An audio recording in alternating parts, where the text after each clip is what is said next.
I was gonna go put myself. Welcome, ladies and gentlemen, to another exciting edition of Ringside Rants with yours truly, Just Mike. To my right, amidst his absence, the Smarker Strong style. Oh, wait, Phil. And below us, we have Lord Cajun. Lord Louisiana champion of music. Like that a lot better. Lord Jordan. Cajun. I was the one that came up with it. I like the Lord. I like Louisiana champion of music. I mean, you know, the LCOM. And amidst his absence tonight, Josh, who is at the AEW show tonight, is not with us. You suck. Yeah, he was also at MLW this past weekend as well. Yeah, I You got suck for that too. Yeah. Wow, Phil, I'm just I'm angry. jelly.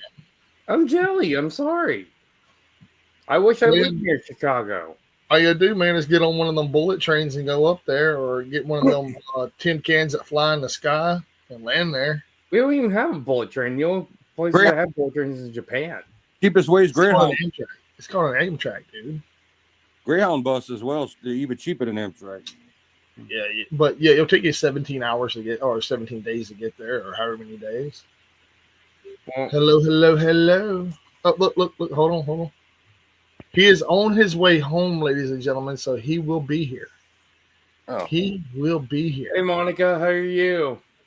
It's Reina del Salsa. Kayfabe, bro. You break all kinds of rules. Reina de la salsa. You are the world's worst about keeping kayfabe. Oh, yeah. That guy's real name is Greyhound Susan. How do you know that, Phil? I don't know. Wikipedia. God Google. Almighty. God Almighty. But yeah. So late for dinner. Oh, there you go. A lot of the weeks happened, you know, and drinking of the job, aren't you, Jordan? What I'm doing? Yep, drinking of the job. He's drinking some daddy sodas, man. It's okay. Get ready to start this show off right. We're opening the first one right now. Cheers, boys. Cheers. Before we go any further, do y'all want to do a moment of silence or a 10-bell salute or anything like Let's that? do a 10-bell salute for Sabu. I didn't bring that shit up. I knew you would do a thing. I should have knew you would do a thing, Phil. I think he probably, if you offered, you had to no salute already. It's a way to honor Sabu. He deserves a 10-bell salute. He's done a lot for the business and everything. Right, but Mike, bells. Huh? I said Mike's got to find the bells. Got him. I got him. Already got him, man. See, look, I got this. Y'all already know I got this. Man, y'all already know I got this.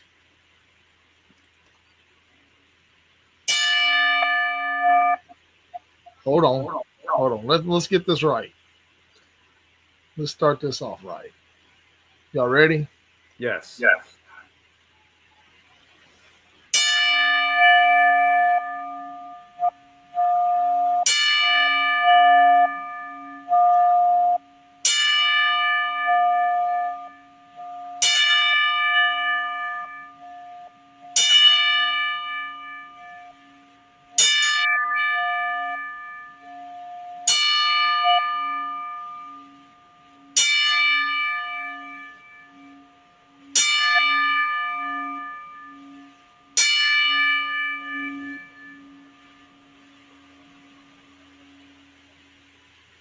Should we play his music as well? Your father knows about saving money. Let's play his ECW theme as well. I love the Hookah Blues. It's called the Hookah Blues. Damn right. Bam, bam, bam. Down, down, down. Down, down, down, down. Before you. I wish I could play like that. That is just fucking brutal. I love his theme music, man. He was a crazy motherfucker, Sabu was, and I loved the stuff he did. You ready? Oh yeah.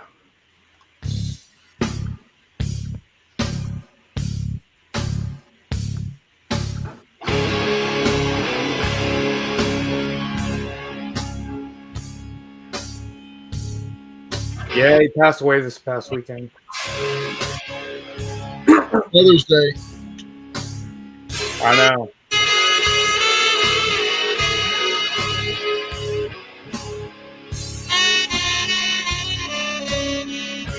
It's Sabu! The homicidal! Suicidal! Genocidal! Death-defying maniac!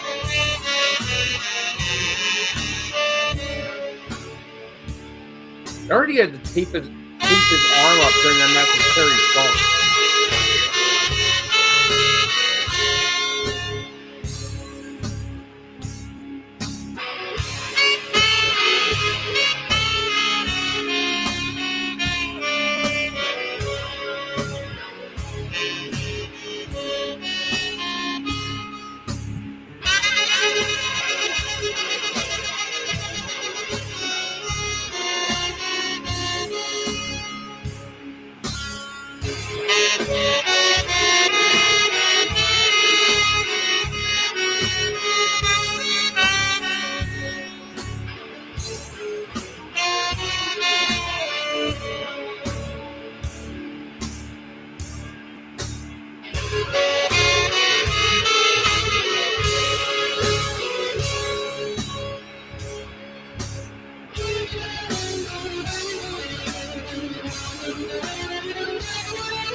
Crazy SOB. I loved it.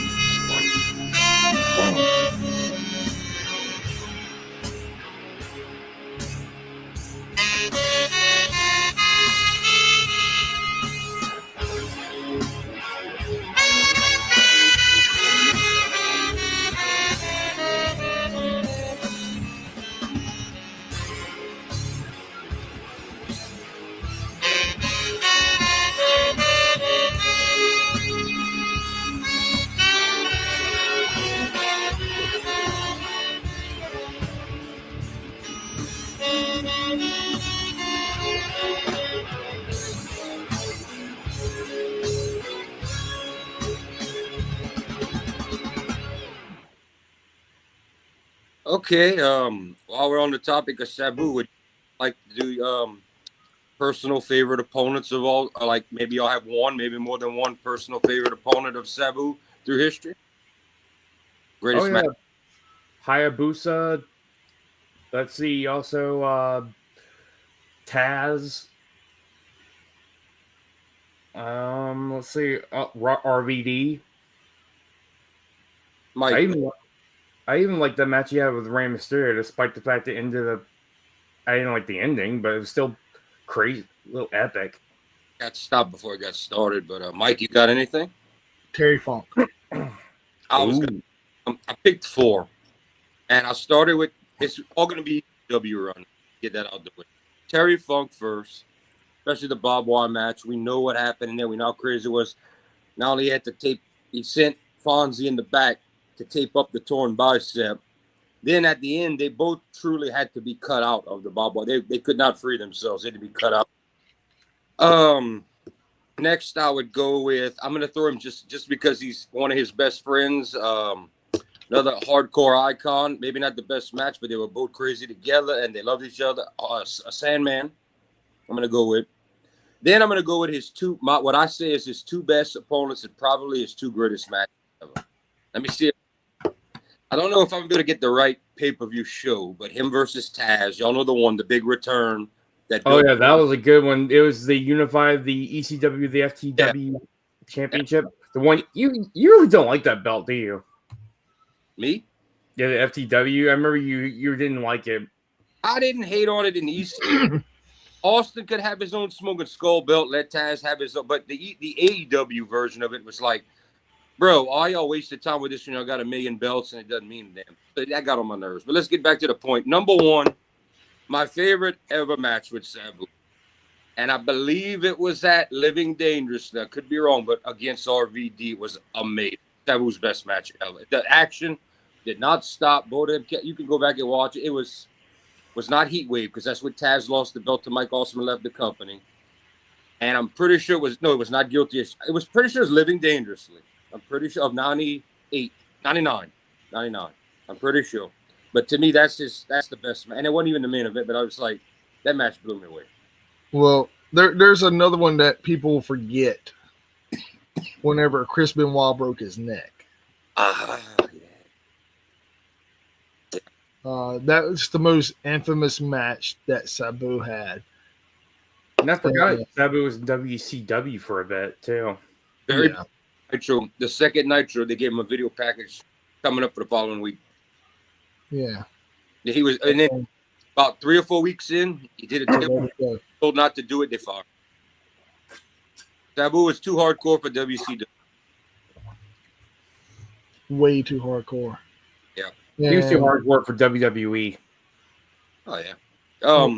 I was telling the story a couple weeks ago. Y'all asked me about I think Mike asked me. He said, "Any fun facts?" And I didn't even know. We didn't know Sabu was gonna go. I picked Sabu and I said he was scared to death of heights. He said this, his own words. He talked about when they first appeared on Raw with the old letters that stood up, the original Raw. When he had to go up on there and jump off, he said he was scared to death. He said he was like, I don't trust this shit. I really don't like heights. He said, jump from the ring rope. So one, he said this, and then you saw when he jumped, it almost flew back. But he said that shit scared the shit out of him. I could tell he hesitated when he on the ropes a little bit when he was shaking and everything. Like balance. You notice how when he jumped on the ropes and everything, he was kind of shaking a little bit. You could tell he was a little scared. I could tell he was a little frightened and everything. Macho Man, I'm a Macho Man Randy Savage for years. Would fly to get on the top rope so quick sometimes he'd have to do the arms to get the balance. I mean, it's a balance thing. Mike Awesome has done that on the top rope as well, almost losing his balance. And I believe it was against Tanaka in their greatest match, not the ones on televised on TNN, not the one night stand, the one they had for the belt in ECW, the one they had when they pinned Taz and they kept going. That's their best match. That match was insane. All they ever did was try to recreate that match, move for move, but that one's the most brutal. Tanaka is a great opponent, in my opinion. He can work with anybody. Hell, speaking of Tanaka, he actually is still wrestling, and I saw him wrestle the new Hayabusa. Oh, we have a new Hayabusa. Yes. Yeah. The Hayabusa's family has passed the torch to a new wrestler as wearing the gimmick now. So it's not a relative like Sarah Parker. It's not relative. It's sort of like passing the torch. It's the pass of the torch. It's like Tiger Mask. It's not a relative. Okay. All right. So He probably earned a lot of respect in order to get that. this is another match that I remember watching through the Independent. So I don't know if it's legit. I want to talk to the man and see if it actually happened. And Necro Butcher versus Sabu. Ooh. I'm pretty sure it might have happened, but I can't. And I'm friends with Mr. Butcher on Facebook. I would love to hear from him. I would love to have him on here one night and just. If you can ask him to come on the show, especially with Sabu's recent passing, and if the match happened, he can tell us, what he remembers. Fuck! What the fuck? That's not me. That's me. I did not want that.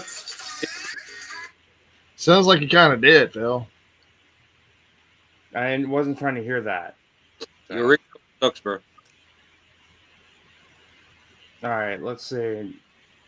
And like I say, I like J-pop music. The girls sound cute.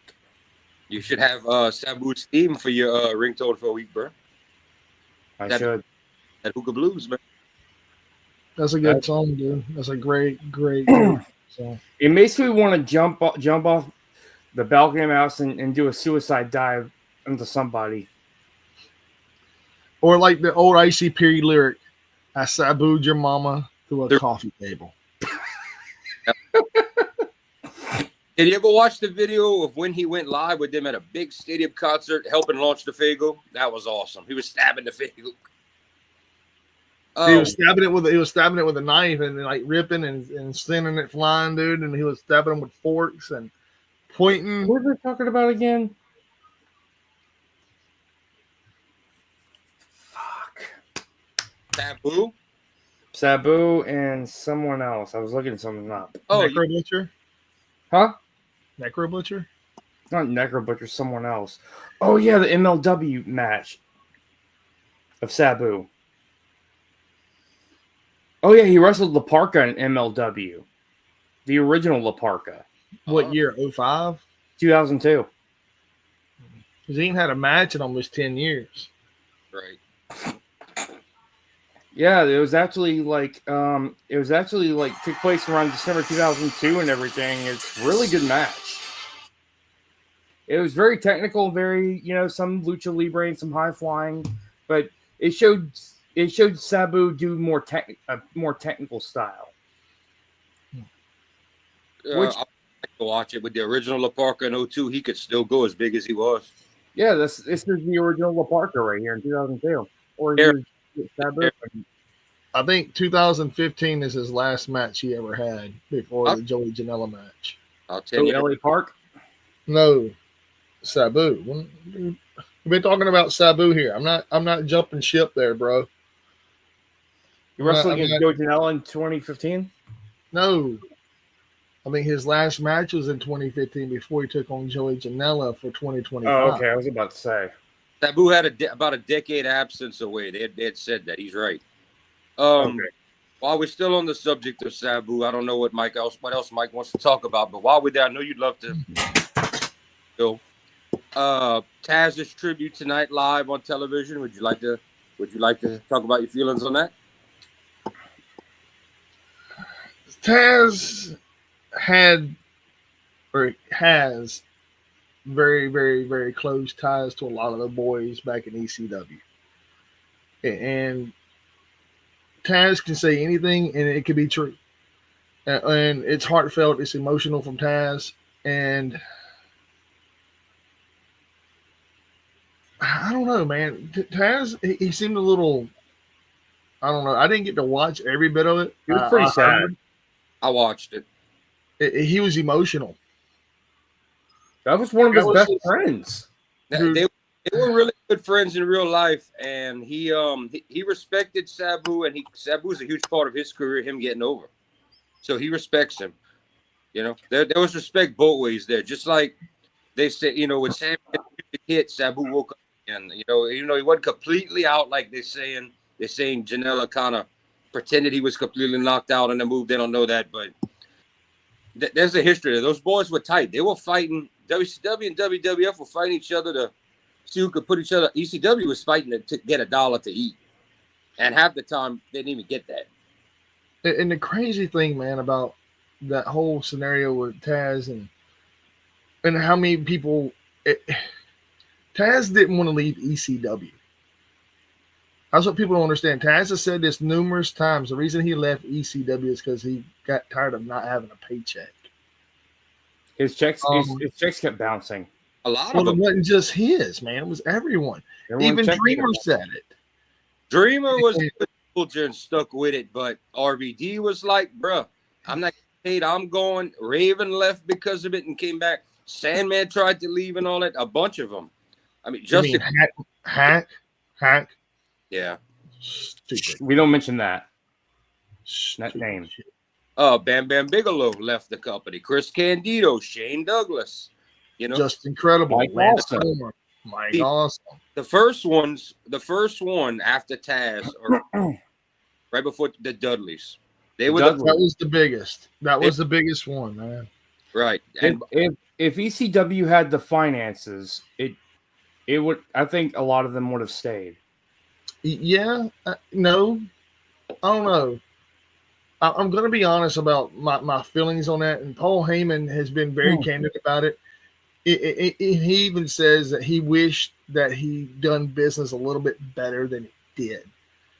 And he even said hindsight is 2020. I know I was trying to get one over on the boys. He said, I didn't make any money either, but I could have told them a little something like, hey, if we keep doing this, we will be able to survive. And he said most of the guys probably would have stuck around. He said, but at that time, the turning of the world was happening. Basically, WWE, Y2K was a big deal. That was, dude, everybody was afraid of that big bug that everybody didn't know nothing about. I remember that too. Like, I was in elementary school when everyone was freaking out about the Y2K bug. It was like 97, 98 and everything. My friend was talking about, like, I had friends of mine freaking out. Like, there would be a complete blackout. It'd be like, hell, I had a friend of mine whose parents thought it was going to be the end of the world around that time. Yeah, but biggest modern day coup / hoax / whatever you want to call it was a bunch of bullshit. I was never worried about it one bit. Just as your computer back over to the year 0, y'all afraid? Y'all think the world's gonna end?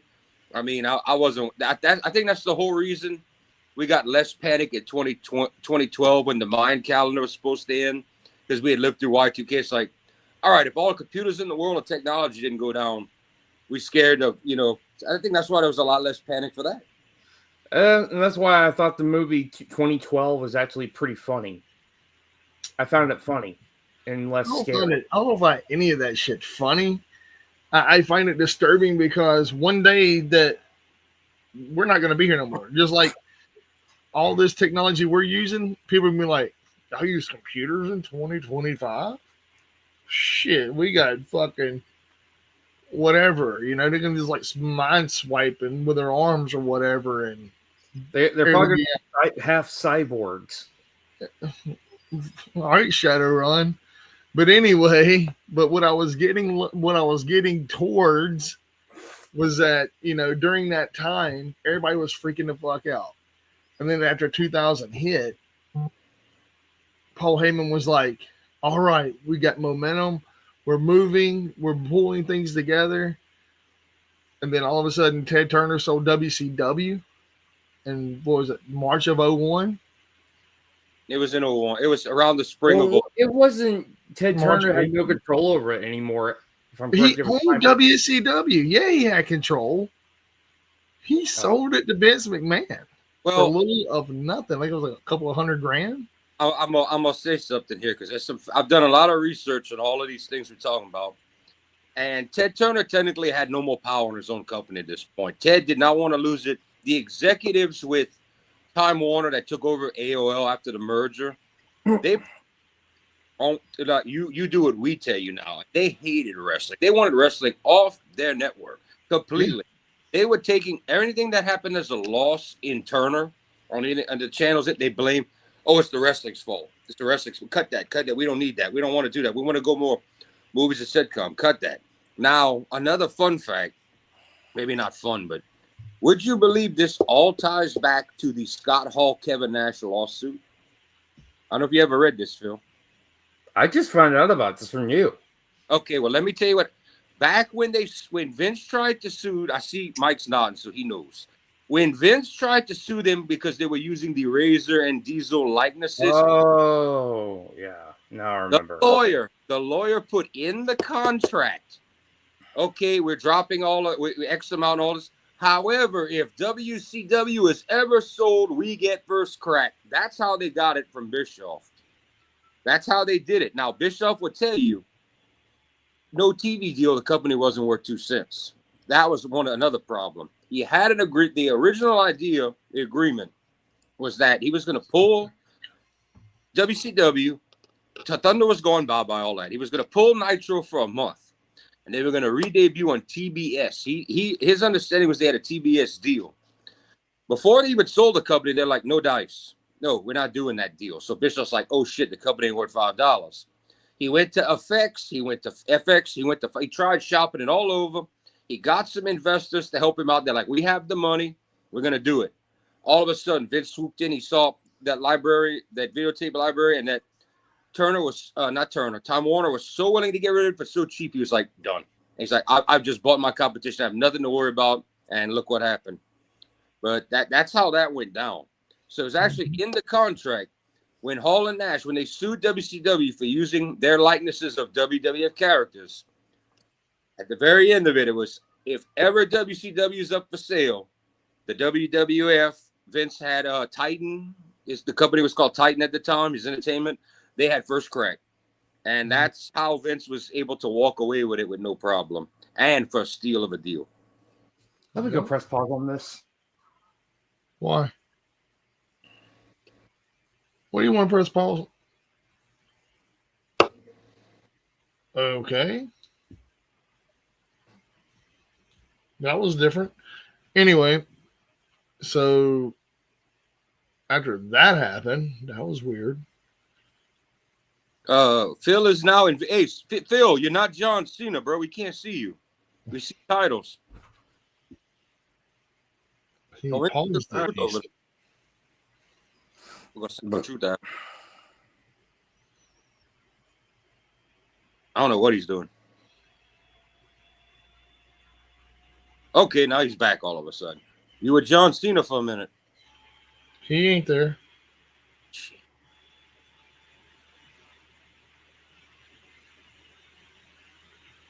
Something's going on with his reception.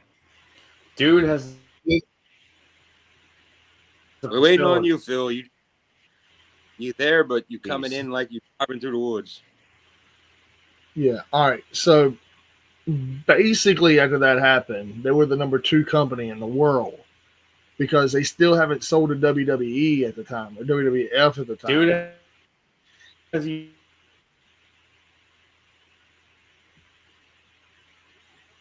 Anyway, so whenever he left, whenever all this happened, ECW still had a play in the game, and then I think Vince McMahon bought them in what? Again, June or July?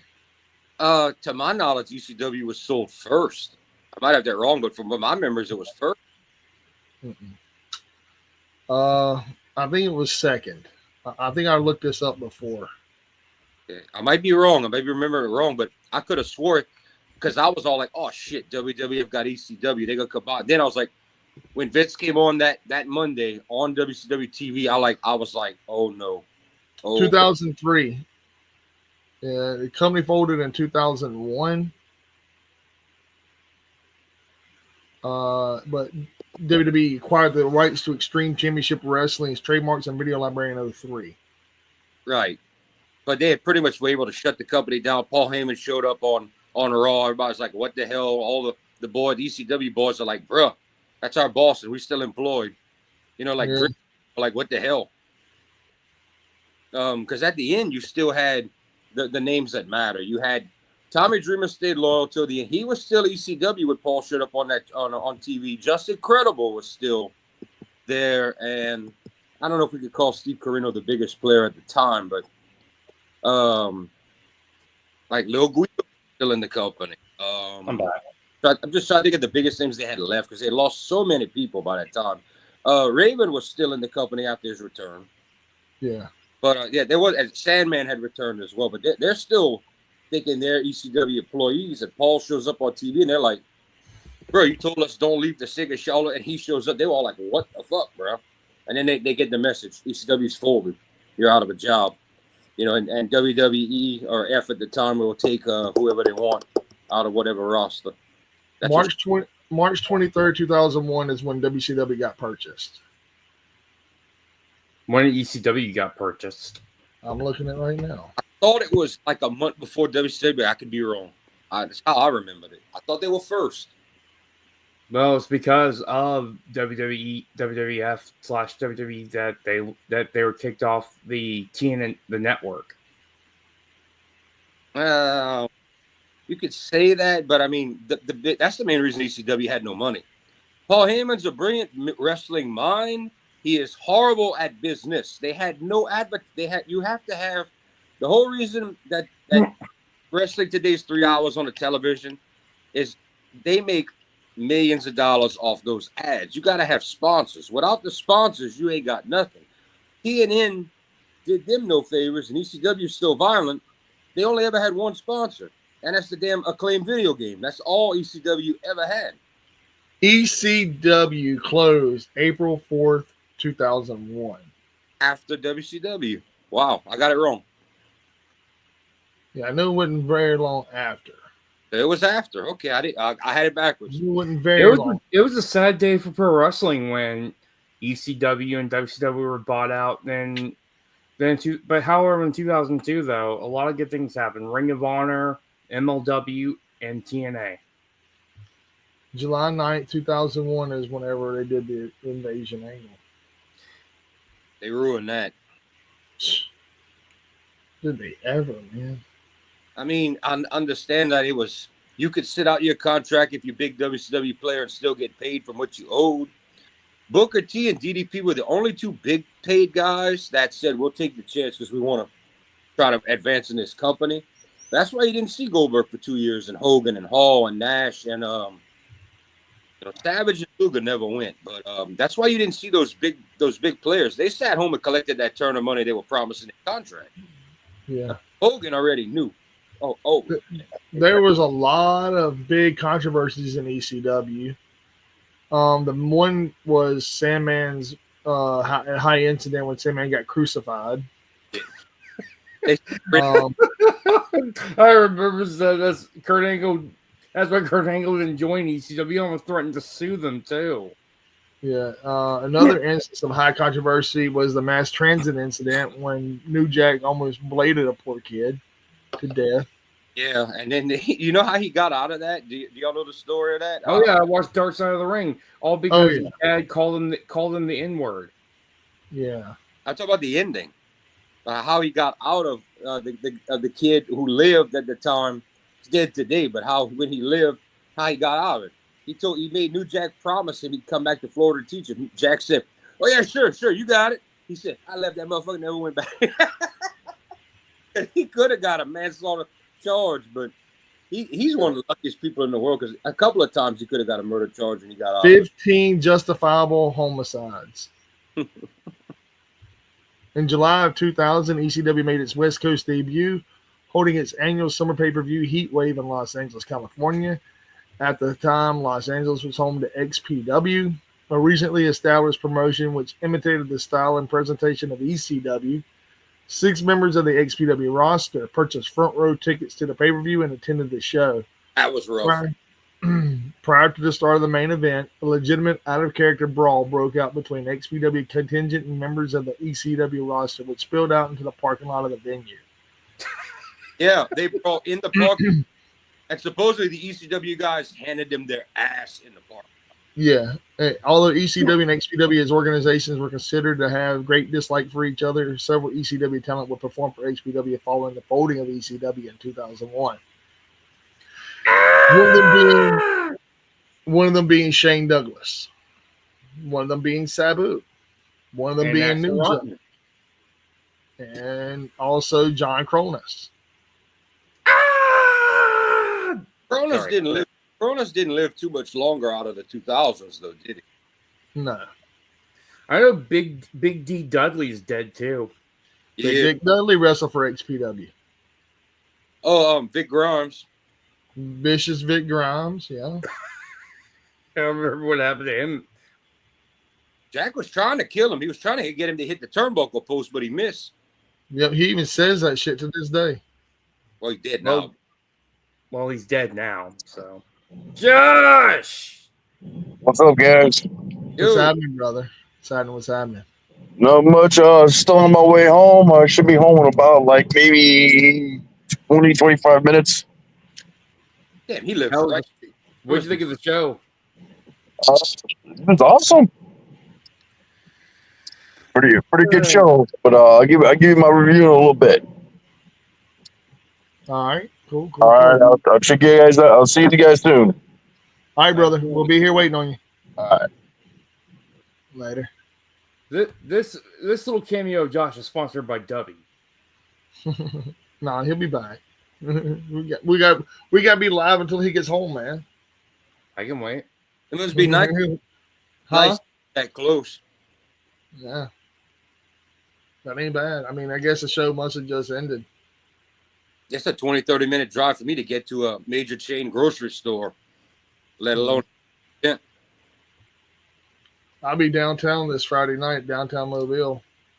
I'm going to a wedding my nephew's getting married this weekend, so I'm going to be in Gulf Shores. Oh, don't get in the water. Last time I stayed in Gulf Shores was spring break 2000 in middle school. Yeah. Gulf Shores. Oh, where? Lulu's. Yeah. That's Jimmy Buffett's sister's place. Yeah. Little restaurant. Yeah. But dude, you're right there around the corner from freaking Pensacola, dude. Go to McGuire's.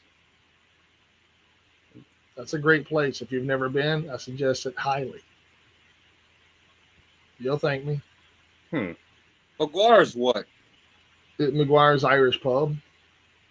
I'm trying to think tell if my mom about that. I wonder if I ever played it. At McGuire's?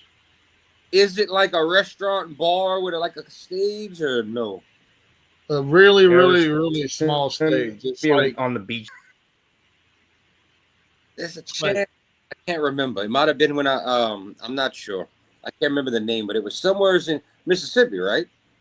No, you're thinking of the last. Okay, that place you're talking about is the Celtic. That's the Irish. That's the Irish bar. I think I played there too. Pascagoula. But I'm trying to remember if it might have. That was next door to the VFW. Remember that? I'm trying to remember. We did go. Oh yeah, the Celtic. Trying to remember what. Oh, I completely forgot about that. We did do an Alabama show back in like 21 in COVID, but I can't remember. That's that name McGuire sounds familiar. We have a Callahan's in Mobile. I don't think. I even know you guys have a place like where you guys actually throw rolls at each other. That's called Lambert's. I heard Lambert's is good though. Lambert's is in Foley. You're in Foley. You're in Foley. Dude. Mrs. Foley's baby boy. Hey. Bang bang, bang bang. Yeah, they throw rolls at you, man. Like they come in and go hot roll, and they just like you raise your hand, dude. They fire them motherfuckers like fastballs. If they sweet rolls, they're kind of they're not real sweet. They're buttery. What about the Quincy rolls? Yeah, I like butter. Yeast rolls. I like those rolls. Those big yeast rolls, sweet yeast rolls. Yeah, dude, I used to eat that with chili, bro. Back in the day, that shit was so fucking delicious. Also, so what do you guys? So also, what else do you guys want to talk about in wrestling today? Let's see what's most recent. You said Sky Blue just came back in her hometown. You said earlier. I thought she was going to win, but this is Toni Storm we're talking about, so I digress. You told me that. I was like, nah, unless it's a 2-on-2 and they're gonna get somebody for her to fight for the title. I forgot that I thought it was for the championship, but then I realized it was for the title opportunity, and that's where I was surprised Mina won. Yeah, but we know she's losing. Yeah, here's the funniest thing that happened though. Like Tony Khan tried to experiment with new music and it didn't work out. So he listened to the comments on Twitter and he said, "Okay, I'm changing it back." Yeah, I'm changing it back. Yeah, but it's just fits her more. That's just more her. I don't know what they thought. I thought it might have been a licensing deal and he didn't want to pay, but yeah, I mean her music is her. How you enjoying the Best of the Super Juniors still for 32? I'm enjoying it. Especially what Ninja Mac did. Like, holy shit. All the way down the aisle? Yeah, it was a ropes. Yeah, he took out Robbie X with that flip kick.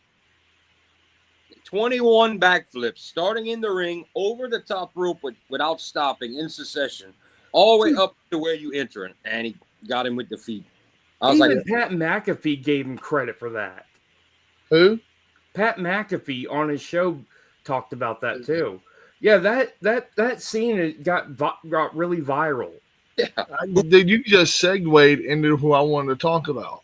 Pat McAfee. Think he's retiring from WWE? I think you should stay a commentator though, but he's a really good commentator, good color commentator. I thought it was pretty funny how he was jamming on the table to Nakamura. I thought that was kind of funny. He was headbanging to Nakamura's theme. How do you feel about him being a wrestler, though? He's not bad. I mean, I saw him wrestle Adam Cole in NXT. I thought it was a pretty decent match. You know, like it wasn't too crazy. Just I thought it was a pretty decent match. You know, like you know they I think Adam Cole taught him a lot of good things. You know. Speaking of authority figures and people talking on mics that are not supposed to be wrestlers anymore, how about that Nick Aldis incident that went down? It looks like they set him up for an in-ring match. I didn't know about that until I forgot. Until you told me about it. Yeah, like it looks like they set him up to go against your boy. What went down? It looks like they're gonna have it out. Jeff Cobb? No, not Jeff Cobb. I didn't watch it, but they were talking about it, and I watched the replay, and I'm like, yeah, that looks like they're setting up all this stuff. It wasn't Pat McAfee though, was it? It was what match did he get involved with? It was at the recent WWE show. It wasn't the Cena Orton match in Orton. It wasn't that, was it? It was I don't think it was. Was this happened during Backlash or Money? It happened during Backlash. Yeah, this happened somewhere's in Backlash. I mean, I don't remember who or what. I'm not sure if it wasn't Pat McAfee. It almost looked like the two of them were going to. I mean, I don't remember who it was, but I remember seeing Nick Aldis. I remember it just looked like in ring stuff. But Nick Aldis is a great wrestler, though. I watched that match he had with Cody Rhodes at All In. Oh, yeah, I was live for that. That's back when I gave a shit about what they were doing, and they weren't like sucking ass. We had bought All In. We were watching that live over it. It was during the Randy Orton John Cena match. Okay, so yeah, we had the 20 count Chick-fil-A nugs. We had 60 of those for All In. We had 60 Chick-fil-A nugs. Oh man, I thought it was pretty crazy how Cracker Barrel sponsored them. They did for a little while. Had to get the barrels in there. Yeah, that was pretty funny. I thought it was pretty funny when Hangman crashed in one of the barrels. You mean whenever he crashed Darby Allin into one and broke it? Oh yeah, that was hilarious. Yeah, I was watching everything. Oh man, you know who had the first match of that? It was like MJF was on the. I love that drink. Oh, Liquid Death's awesome. I yell that when we doing New Japan and we in the chat talking live. I'm always like, this match is sponsored by Liquid Death. Murder your thirst. Dude, I wish we were sponsored by fucking Liquid Death. Yeah, that stuff's expensive. They give you free. My favorite is the I like the plain water, but the cherry obituary is very good. Dead Billionaire is pretty good too. You know what's it called? Armless Palmer. Mm-hmm. So I just call it fucking Dead Billionaire. It could be any Dead Billionaire. Yeah, they call it that now, Dead Billionaire. Because they almost got sued by Arnold Palmer's franchise estate. So they thought it was offensive.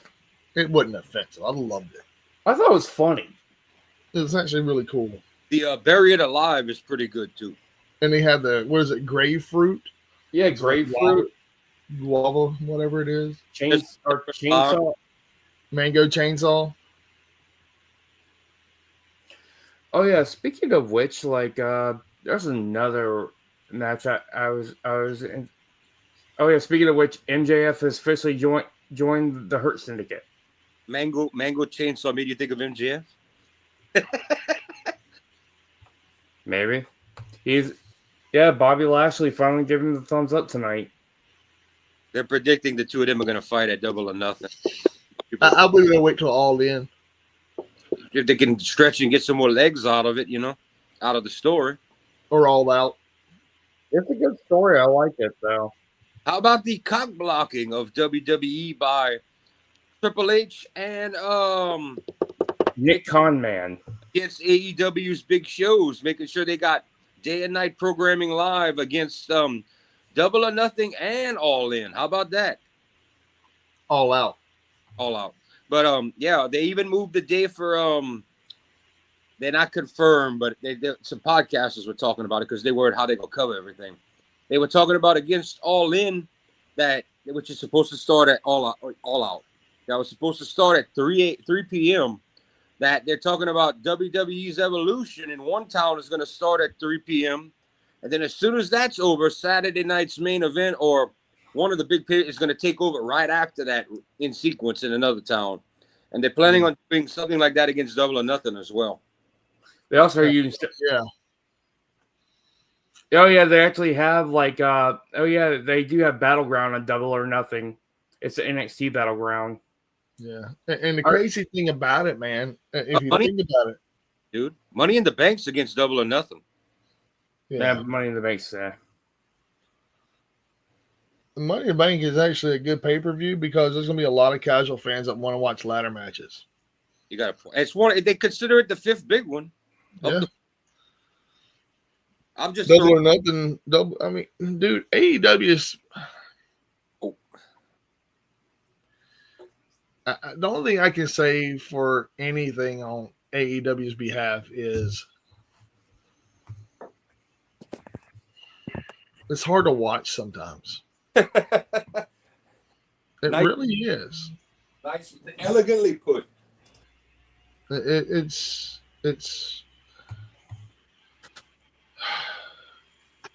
and that's putting it the best way I can, man.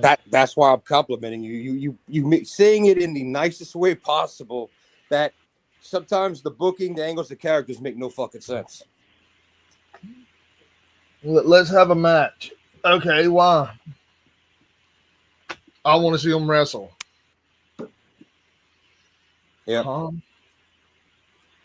Okay. You're the billionaire.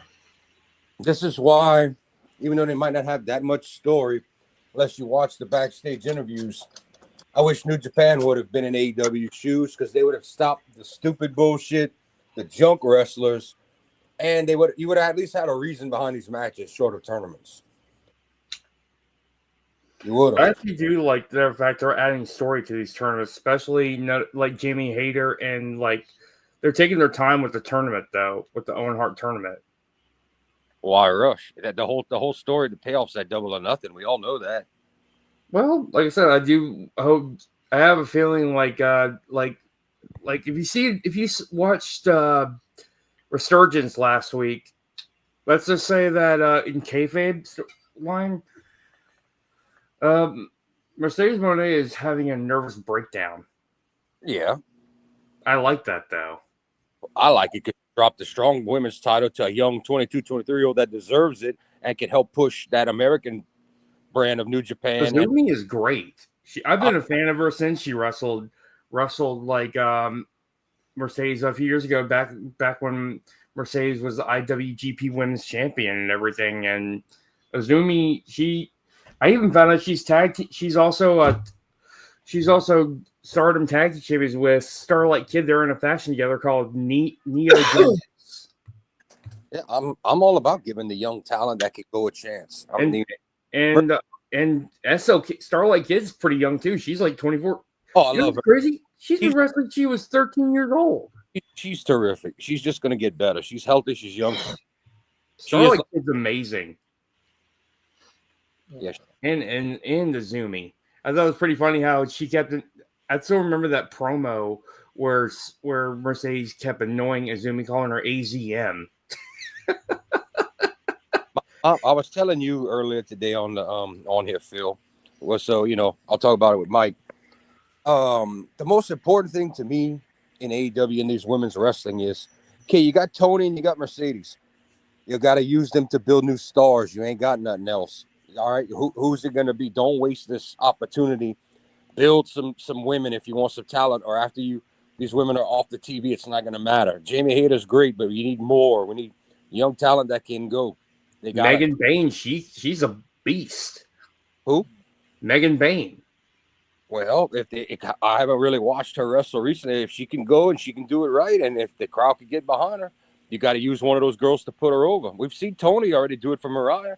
When's Mercedes gonna do the best thing for business and not be a Charlotte 2.0? I mean, I know it's a storyline right now, but you can't top every title.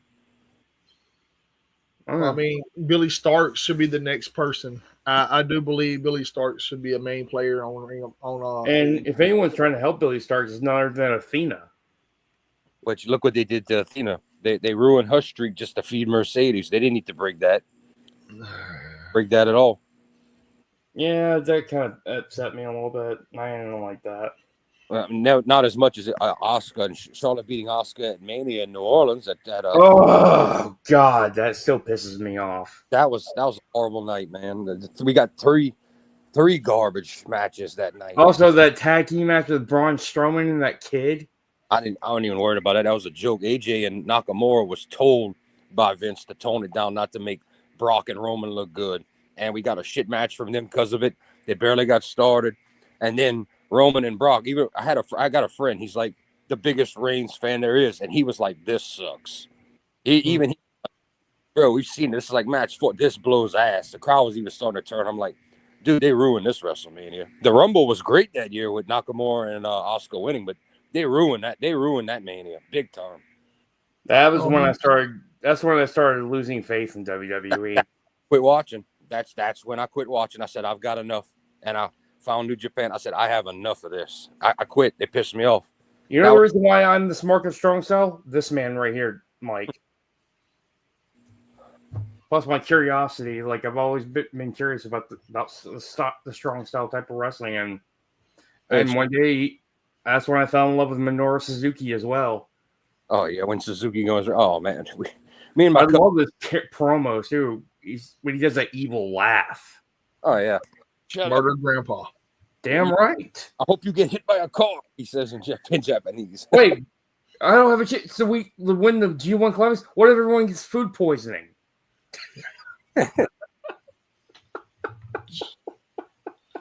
Yeah, he's just doing his independent thing now. He's not signed to anybody. He's just doing his world tour while he still can. So good. He's even wrestling that blow-up doll that Kenny Omega wrestled in DDT. Hey, man, that blow-up doll has held titles, bro. I agree. There's nothing wrong with it. I actually like that blow-up doll. I can forget his name though. That's why I call him a blow-up doll. Fucking DDT, man. They're crazy. I love it though. DDT is ECW or GCW of Japan. They are the GCW of Japan. That's exactly what they are. And they're in good terms with both New Japan and AEW, from what I heard. I mean, look what they're doing with Takeshita. He signed to all 3 companies. Wow. Now, I did hear something that we're talking about, like companies being good with one another and things. This Worlds Collide pay-per-view or PLE, whatever the fuck WWE wants to call their bullshit. They have that Worlds Collide company. TNA is officially on board for that, by the way. They've yeah, and so is AAA. So is WWE. Yeah, I heard WWE's going to be at Triple Mania, or NXT wrestlers are going to be at Triple Mania this year. But I also heard rumors of Noah being part of Worlds Collide. It could, because WWE did.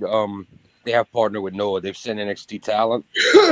Even Omos was a former GHC tag team champion. He actually was wrestling over there, but now they haven't decided to come back, and now he's back in catering. He's back in catering. He's still signed to a contract.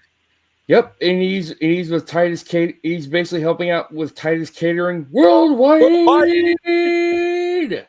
Yes, Titus actually did catering backstage for a while in the late 20 teens, and they said his food was actually very good. So now we give him the title worldwide. I don't know, Phil, if that was you that shared this. I'm sure Mike would get a kick out of this. The memo from the catering department in WWE about the men's and women's prices on the suites now, the talent. Women have to pay more than the men do. So they said this affects, they said directly, it's not about male and female, directs to who was eating the majority of the suites pastries. So it's a 50-cent. The men have to pay like $1 or $1.50. The women is like $1.50 to $2 for additional sweets because they were pillaging all the sweets in catering. So of course the fans got on there and were like, tell Nia Jax and Piper Niven to chill out. But we bet you somebody we don't even know. But you know, the fans would get. But this was an official memo. I think I have a picture of it, but yeah, this came up. They said that to all talent. Damn, dude, that's crazy. Yeah. So people were blaming Nia Jax and Piper. Oh God. Yeah, in that first comment, they're like, tell Piper. They said, well, we guess we know what Piper Niven's been doing backstage, and somebody else was like, and Nia Jax. The But views and opinions of ringside rants do not condone the actions of these comments, of these people's comments. Fat shaming. I mean, dude, think about it like this. I mean, even if they were the ones doing it, I mean, sometimes it's usually a lot of business. Sometimes people do stupid shit and everyone has to suffer for it. It's usually like that, unfortunately. I bet you it's one of the skinny little young, or like the younger girls in there that she just Probably don't. has like high metabolism. Yeah, that's what I bet you. What you want? It's one of the younger girls. That's like whoever's the youngest on the main roster. She's got a high metabolism and she's just pounding down the sweets because she's like, I got nothing better to do. She's not a main eventer. I bet you what you want is somebody we're not even considering. Well, here's another thing. I also have a feeling of some of the Japanese women too, because a lot of the Japanese women really like sweets. I don't know, man. I don't know because they tend to. I don't know. I find a lot of them eat they might not eat everything we eat, but I find they eat kind of healthy. I mean, look at their skin. Look how they age. Well, they don't eat like crazy sweets. Like they don't eat like things with too much sugar though. But then again, I was watching this. You know this female wrestler that wrestles for TJPW. Her name is Wakana Urihara. No, I all don't. right, before you go into hold on, Phil. Hold on. I want to She's like segue. Goku. I want to segue from the sweets thing because according to a person that was released, they were body shamed in WWE. But That was true. but now she has launched her OnlyFans Poor Jade. starting June 2nd. After her 30-day non-compete clause ends with WWE. And the subscription is $15.99 a month. And she promises exclusive content starting from that date. And yes, Phil, it is Corey Jade. I think he knew this already. Yeah. Well, I followed it in news for quite a while. I mean, I even heard that Bailey also like treated a lot of the released women to dinner and everything. If anyone, I got something. How dare he, first of all, Phil? How dare he? The Jonathan Coachman's comments about Bailey. How about that garbage? fuck Jonathan the coach for But- that. Okay, hold on before we go into this rant. All right, so I read all that bullshit. I heard what he said. I watched that bullshit. And she's not entertaining. She's boring. Bitch, you were the most boring thing on television for fucking decades. Unless the How Rock. fucking dare you talk about someone being boring? Dude, the highlight of the night was when you went through a table or someone choke slammed you out backstage. Or when he was knocking on the communication in the TV booths and everything, and Shawn Michaels knocked her like, hello. When he was used for comedy fodder, when The Rock had him dancing and booted him up, that's when Jonathan Coachman was at his best, being a joke. Jonathan Coachman is a fucking clown. He's a mark too. He's a mark for WWE. He'll back up whatever's going on, what he thinks, what he don't, but he thinks he's all covered and all.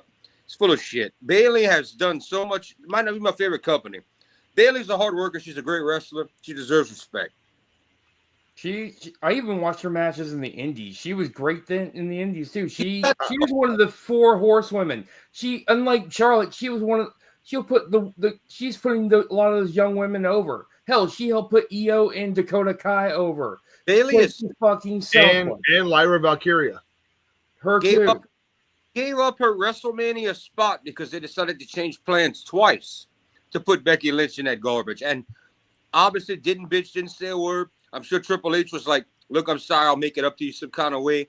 But they were like, oh, we want the bigger draw. I'm like, Bro, She's Becky, not a draw no more. Dude, the crowd turned on Becky.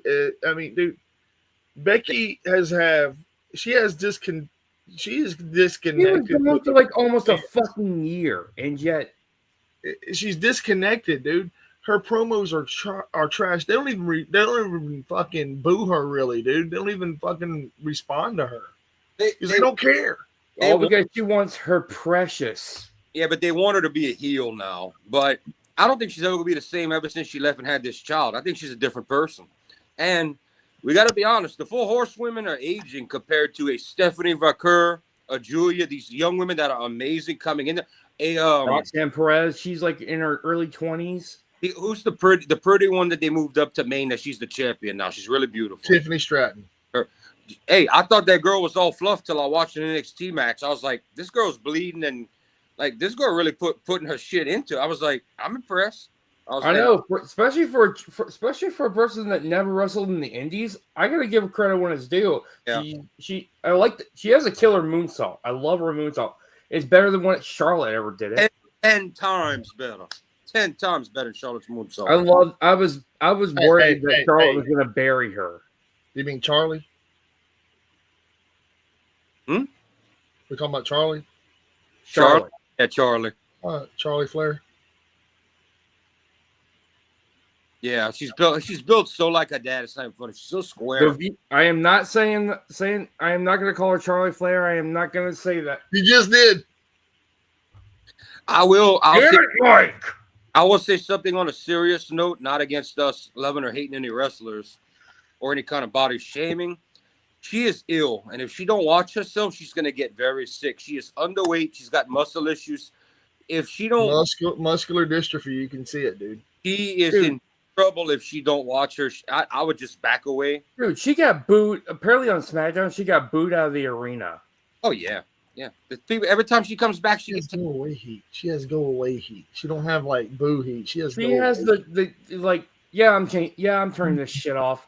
I'm done watching wrestling. She has Baron Corbin from like what it was 2015, 16 Heat. Like All right, hold the fuck on about Baron Corbin. Baron Corbin should have never been promoted to the fucking main roster. They should have let his ass go back in NXT as soon as that fucking dude. What was his name? The dude that came out there and got destroyed by Rhino. What was his name? By Rhino. Yeah, he got destroyed by Rhino back in NXT days. Yo, Hold on, Josh, I like your hat, by the way. Josh might know. yes, Josh, please help a brother out. All right. The dude, now he's having problems. Jesus Nice hat. Christ. Nice hat. Thanks for leaving it there while you froze. Oh, okay. I'm Uh, here. Yeah, Testes. you're here now. Testes. 1, 2. Uno's dos. Syphilis.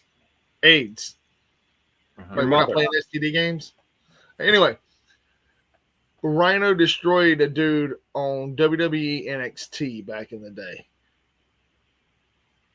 And he was basically Rhino before they signed Rhino back to NXT. Okay. Hold on.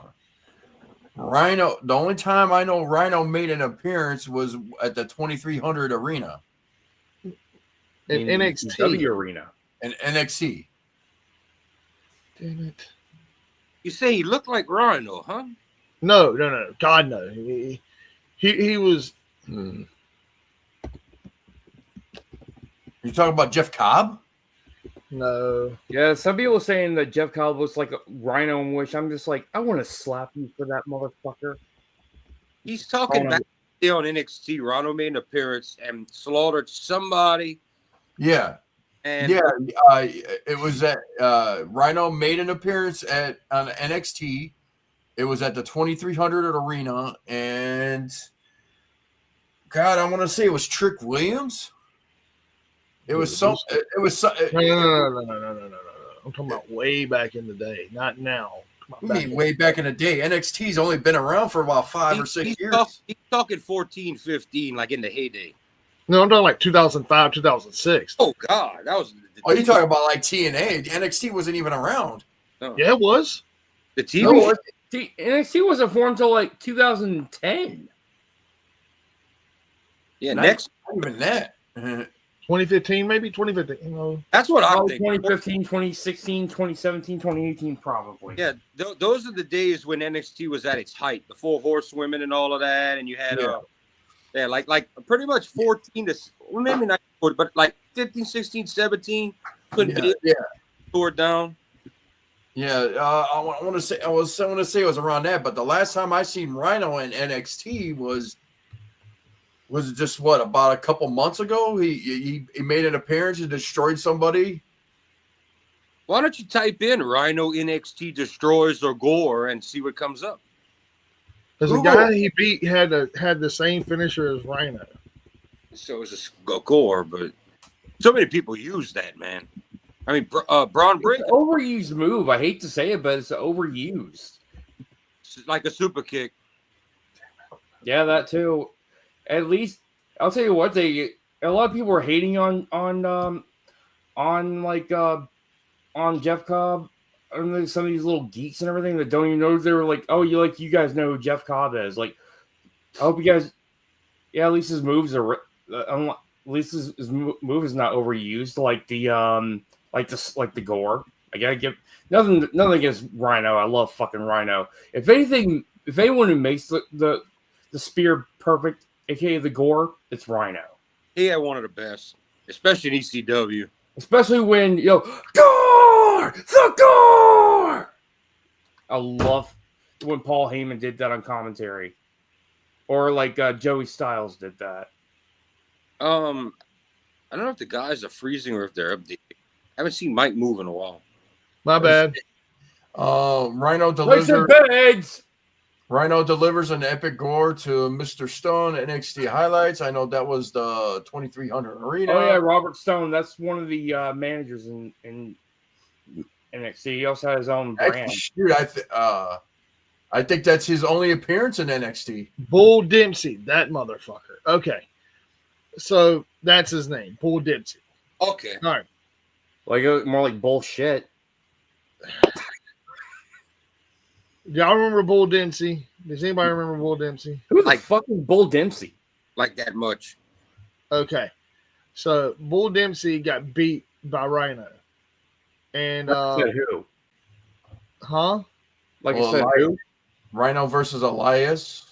All right, look, this is how it happened. Rhino made an unannounced return to WWE on February 18th, 2015, during the taping of NXT, defeating Elias. After a few weeks of defeating jobbers, Rhino explained he was in NXT to win the championship. On the April 15th episode of NXT, he lost to Sami Zayn. On the May 6th episode of NXT, after defeating Bull Dempsey, Rhino challenged Baron Corbin to a match at NXT TakeOver Unstoppable, which he lost. He Now, lost. yeah, Rhino lost to Finn Balor, Baron Corbin. Now, what they should have done is when they fired Bull Dempsey, they should have fired Baron Corbin at the same time. We would never had the fucking decade-long bullshit of Baron Corbin being in the WWE. We would never had Oh, to do that jeez. shit. Yeah, but you know why they wanted him? His build, that tall, slender build. That's why Dude, he had the mullet in NXT, and it was fucking hellacious, dude. Dude, he looked like Didn't I remember Vince made him dress like a fucking hipster when he was the GM? He looked like a Man, fucking how do you- beach-eyed how you college gonna play- hipster. How you gonna play down the Mississippi top hat, man? Dude, that is not a Mississippi top hat, dude. That dude looked like he came out straight out of a fucking 80s magazine with the fucking weirdest fucking tattoo of a heart on his chest. Who? Baron Corbin? Dude, that tattoo is so fucking disturbing. But Mike Austin, the mullet was great because he was badass back in the day, right? Mike Awesome was great. He's the fat chick thriller, dude. No, he didn't have the mullet in WCW. I'm kidding. I'm kidding. I'm kidding. Mike Awesome was an awesome person. He was Now- awesome as hell. He was one of my favorite characters to play in the Yeah, ECW game. He cut it off when he went to WWE. Then after that, Yeah, it was terrible. we know. That Anyway, was just awful what happened to him. I don't it know how was.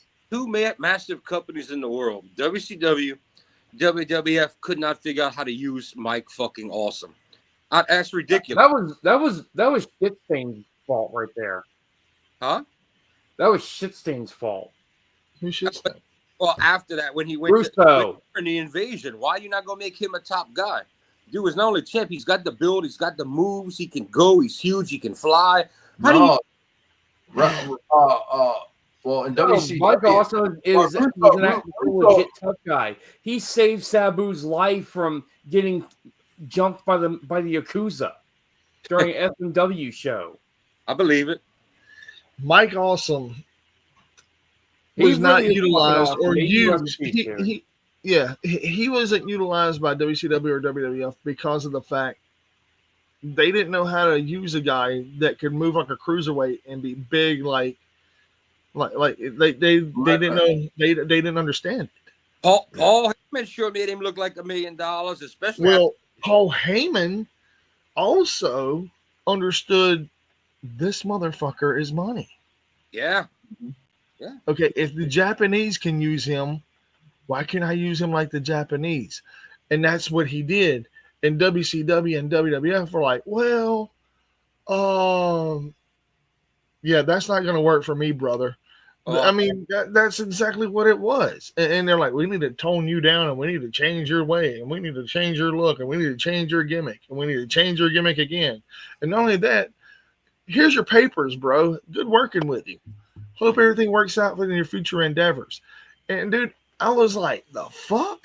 I even Because loved it that Sabu awesome. told Johnny Ace to go fuck himself. Dude, a lot of people told Johnny Ace to go fuck himself. The Briscoes told Johnny Ace to go fuck himself. The man is a real life dick. Mhm. Been like Yeah. that in WCW. Even JR said he deserves everything that comes to him. Yeah. He does. But JR said he deserves everything that comes to him in this life and the next. He's right. He's right. That's just one of the biggest. All right. So, He's the so reason I- why the whole bullshit scandal happened in WWE. Yeah. He's And, the anyway. and he's testifying is to cover his own ass. yeah. Before we go any further, we have one of the guys tonight that was at the AEW show. Yes. And I'm going to turn it all over to the man. And Mr. Bad and- Karma! Well, Get this guy. what's up, guys? Like I said, I had a hey, extreme close up. Oh. Okay, stop it. Give me a headache. Mike. Sorry. He's trying to get you. We're in 3D. All I'm right. trying, bro. I was All so right, trying. Just leave it like that. Anyways, like I said, I had an adventurous week. Let's see, starting off with going to the MLW show in Cicero, Illinois. Not It Chicago. was- yeah, technically it was on the outskirts, but like I said, anytime they have a show in around Chicago, they call it Chicago. So just like with Hoffman Estates tonight with AEW. It's in Hoffman Estates. It's all in Buckfuck Egypt, Illinois. So, but I'll start with the MLW, which I got this nice, cool Very cool. hat right there. That is a nice hat. Very cool, dude. And Hey, is that my shirt? yeah, Yep, that's my shirt. Thank you, Josh, for buying me that badass shirt. Thank you. it's actually affordable at them shows. If you ever got an MLW show come to your town, man, go to it. It's affordable shit.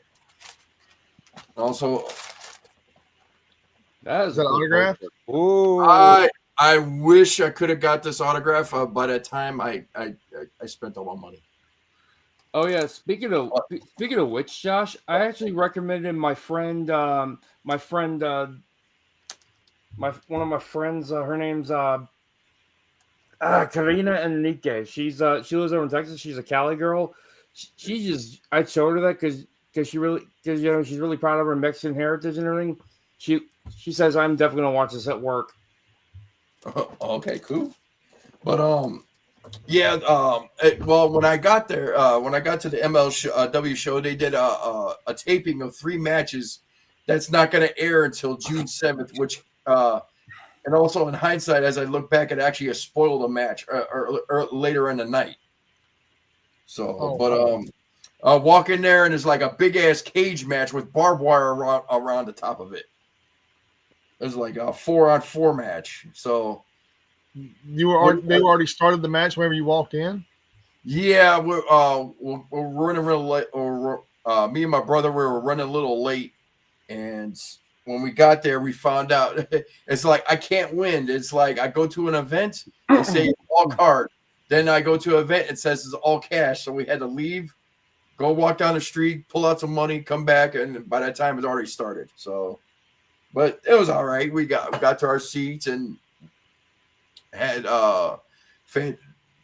it was basically a gymnasium that they had this in. So, but they had it well set up. I'm pretty sure if you go on my Facebook page, you'll see how everything was put together.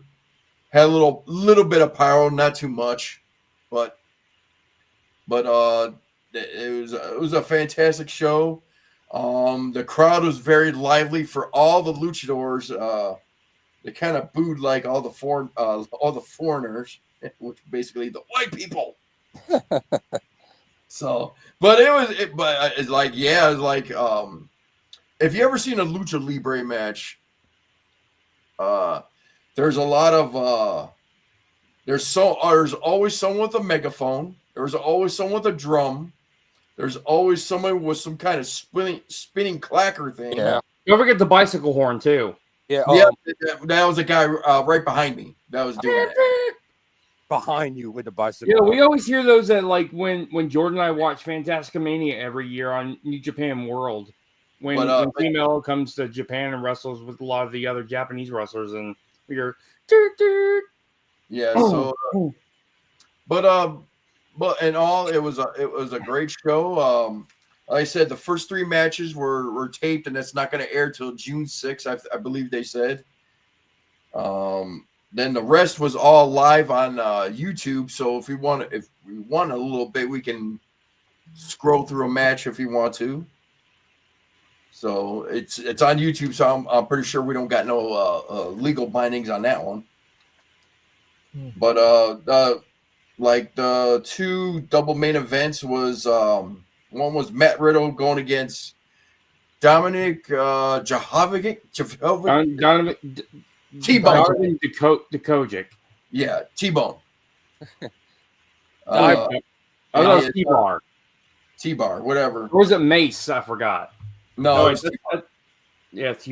And the other one was like the main event was like a triple threat match with Mystico. I swear, when they had T-Bar and Mace on there, they remind me of Bebop and Rocksteady. But all of my, in my opinion, Major League Wrestling, very good show. I would say it's quite family friendly, but all the wrestling is fantastic. The one news I could I'll announce that looks like Shotzi is going to MLW. So Shotzi Blackheart? Shotzi Blackheart is going to MLW. I could see her doing MLW, you know, and I saw the announcement for that. Then let's see. Then they made the announcement they're going to come back to Chicago in November, so they're having another event in November. So I'll probably go to that. Like I said, I had fun, everything, and hopefully this time around I'll bring some money to be able to get some autographs on some stuff. That's the reason why I bought that. But the Nick guy was charging like $30 on autograph, so I'm like, well, actually good, but I ran out of money. Yeah. So you're not ever going back to an MLW show, basically, right? No, I'll go back to that. So then I would go. I mean, dude, you met a lot of great CMLL wrestlers over there. Oh yeah, some of them I really didn't know. I knew Mystico. That's Hector Guerrero is pretty good too. Hector, yeah, he was there, and also Shima was there. SEMA? Yeah, Sema Yeah. from Glee. yeah. I love Sema. He's a What? great guy. Let me ask you a question. I know you don't know. You say you don't know all of them. One of my favorites. That just screams wrestling to me. The way he's dressed, the way he moves. Was Atlantis Junior there? Mask wrestler, long, usually blue or white tights. He's up there with. I mean, if you could put them out on this right here, these were all the guys that showed up. Oh, even Templario's was there too. I can't. Yeah. Templario's okay. kind of wearing the double cross. I can't tell from the poster, but it's hard to. Let's see. That ain't Atlantis Junior with the cape right on the left. No. There's Atlantis and Atlantis Junior. I see. They You even see got it? blue. They even got Dark Panther. I like her. They call her the big. Let's see, where's she at? Let's see, where am I at? Right They here. even got Mads Kruger there. They call her the big kaiju. she's like a little girl. Like she barely comes up to my chest. The little monster. But in all, it's a great show. Like I said, if it comes anywhere near your town, God, if it's gonna come down to the south, maybe. Never know. I hardly believe MLW's been around for over 27 years now. So I would go to a CMLL show. Yeah. They try to keep the dumb stuff out of their wrestling, whereas AAA, you would always see this crazy soap opera stuff at AAA Mania. yeah, that they kind of do it, but it's like in videos. Like Yeah. they don't really do it live, but they just do it like in the videos. Like they showed one where I guess the owner or the general manager, whoever it is that's in charge, got like a basket of tequila, and it's like they were doing a little skit right there. But All right. as corny as it was kind of funny. But that was about the extent. Everything else live was awesome. They're good for that. So, now on to tonight on AEW, Buddy, what's up?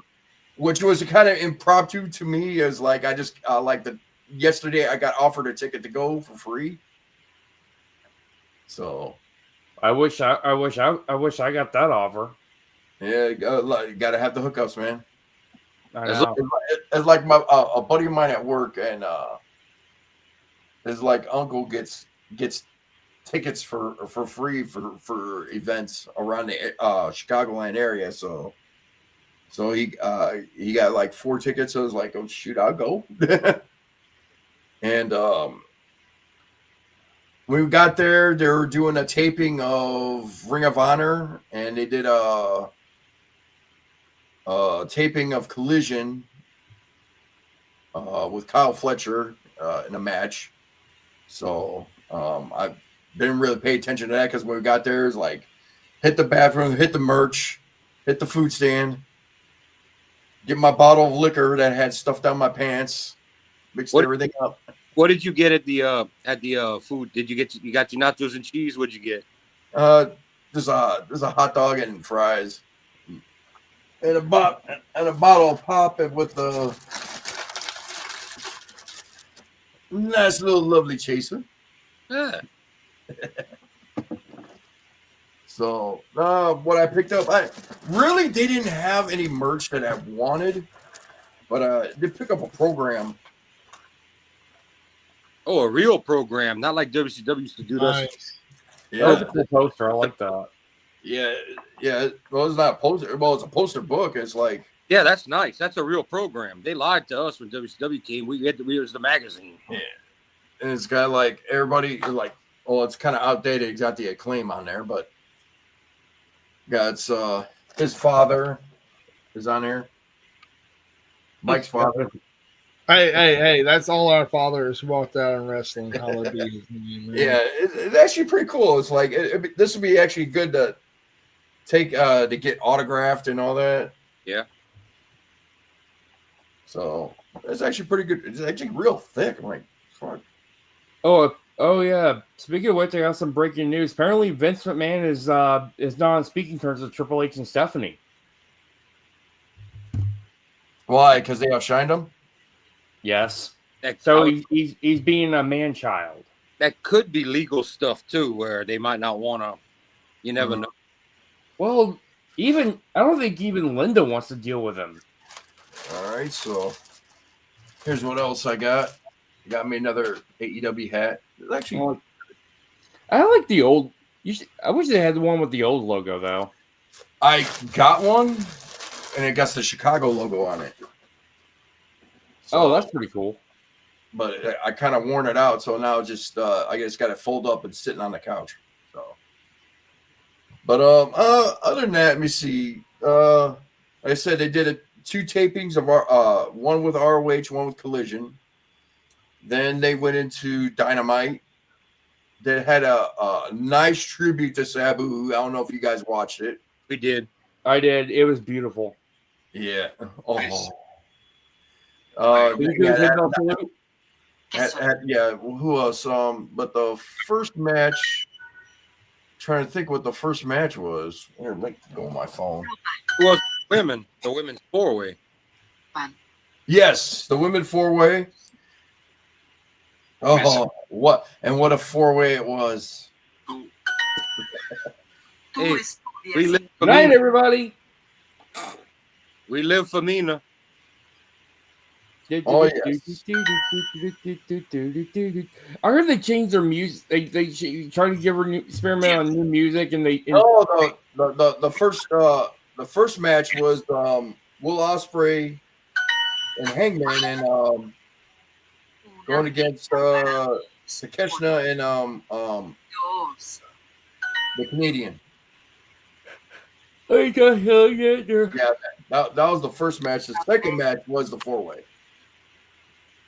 I like the fact he wears that wrestling cap. You know, it kind of gives me Rick Steiner feels. You know, Well, he has that on because he has cauliflower ear. You got. I know what you mean. What the hell? Okay. Oh, I'm sorry. I'm learning Spanish over here. Will you stop? Future shit then. Okay. I got to keep my day streak going, man. I apologize. I really do. Demasiado elegante. Probably. Silencio, por favor. But in all the I'm gonna mute myself for a minute. How about that? Is that better? yeah. Nunca. Yeah, but in all all the matches were good. The cage match, it was kind of weird just seeing the cage up in the air when they get there, but the cage match was actually pretty decent. But it was predictable. It's like we knew somehow, some way that John Moxley was going to pull it off, and I'm like, they're gonna. I believe they're going to take the belt off him at some point. Maybe Double or Nothing. Maybe they'll wait till All In. And I got a feeling they're going to wait till All In. I don't like how they used. I know y'all don't watch New Japan like me and Phil, but I don't like the way Gabe Kidd was used in that. Well, I actually had to figure out who that was. I was like, who the heck is that? Then somebody next to that's Bullet Club. That's Bullet Club War Dogs. Gabe Kidd. What is he doing with the Death Riders? I didn't like that. And also, it doesn't make sense because it doesn't make sense for me because last week at New Japan, the War Dogs had a match with the Good Brothers and they were heels and the Young Bucks and everything, and they were going against it was Old School versus New School Club, and they weren't cool with each other. They even tried to offer them the Too Sweet. And basically, Finley and his guys just told him to fuck off. Yeah, but they used. All right, got to go to the beginning. We had the House of Torture versus War Dogs. Loser leaves Bullet Club in that brutal ass cage match. It was absolutely brutal. The War Dogs were the face in that in Japan. Now we had Resurgence last week, Friday. Me and you watched that, Phil. Yes. War Dogs were the heels because the Cucamonga Kids were in their hometown. It was in California, in their That Yeah, makes sense. You know, it's California. You know, so yeah, the that's Bucks are in their hometown. So War Dogs acted the heel. That's why. Even though War Dogs are faces in New Japan, I don't like Gabe Kidd partnering with Mox because Mox is with the shitty Death Riders. I don't like that. Yeah. or as But, Mike calls them the Death People. But and I all was like, I was like, like, I guess he's going to be signing with AEW. So They said no. They said that he signed a brand. He said fuck no and just signed a brand new New Japan contract last month. Okay, He just likes to work with new. He's just trying to be like, you know. Kenny wants him bad when they brought him to AEW the first time because they could tell he's gonna be the next big thing. Like in Japan, they love him. They're like, this kid's heart and attitude. They're supposed to be the heels. He was getting cheered. Omega was getting booed because he was representing New Japan. They were booing Omega. And Yeah, this was at Wrestle Kingdom 19 this past year. Yes. One of the only good matches of night 2, by the way.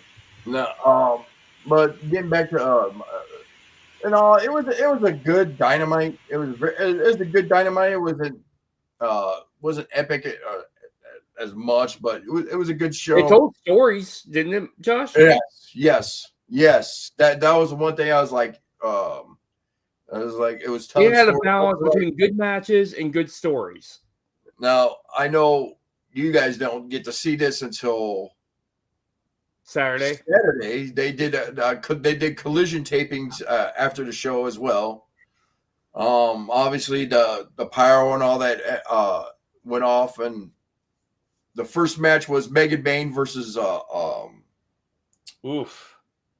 what's her name? Anna Jay. Oh, like I said, I was sitting right there, and all of a sudden,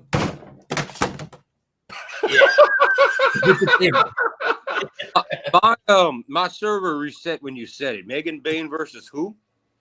Anna Jay. Oh, okay. So let me guess. Let me guess. Anna Jay destroyed her. I mean, Megan Bayne destroyed her. No, actually, it was a very good match. It was a very good match, but Megan Bayne pulled off the win. Of course.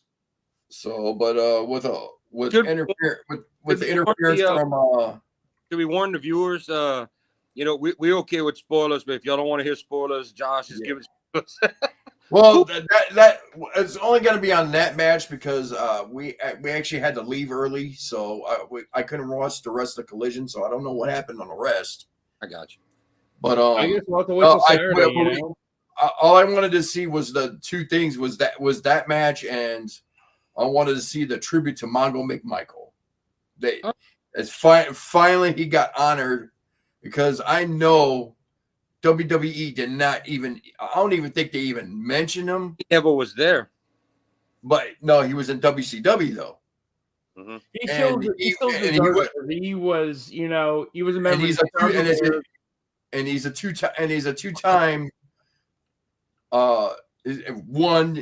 a member of the Four Horsemen, and former two-time U.S. champ. Yeah, two-time U.S. champ, and he should have been honored in WWE, and they didn't do it. They did a proper honoring of him, and his wife was there. Dean Malenko was there, and then finally the man, Ric Flair. Oh, nice. He came out. Ric Flair loved Steve. Yeah, gave an awesome speech for him and everything. He did. He said Steve was a better fit in the group than Paul Roma. I like Steve Mongo. He was actually one of my favorite members of the Four Horsemen. He was even great on commentary. And it was the only, it was the only bad part of they couldn't show any more photos of that, because at the same time, Steve McMichael was part of the Four Horsemen. Footage is owned by WWE. Well, they couldn't show no footage.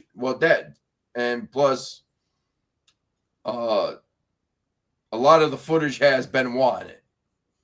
Oh God, I can see why it rotated because it rotated from Dean Malenko to Benoit, if I'm not mistaken. I can see why TK didn't want that because of too much controversy. What? Why is Ricochet to blame for a high unemployment rate? Actually, I just saw Ricochet wrestle tonight too. So not in AEW anymore. He's doing the Ricochet. Ricochet wrestled. What's that guy with the one leg? Yeah, I know who you're talking about. the one that Brock Lesnar squashed 20 years ago.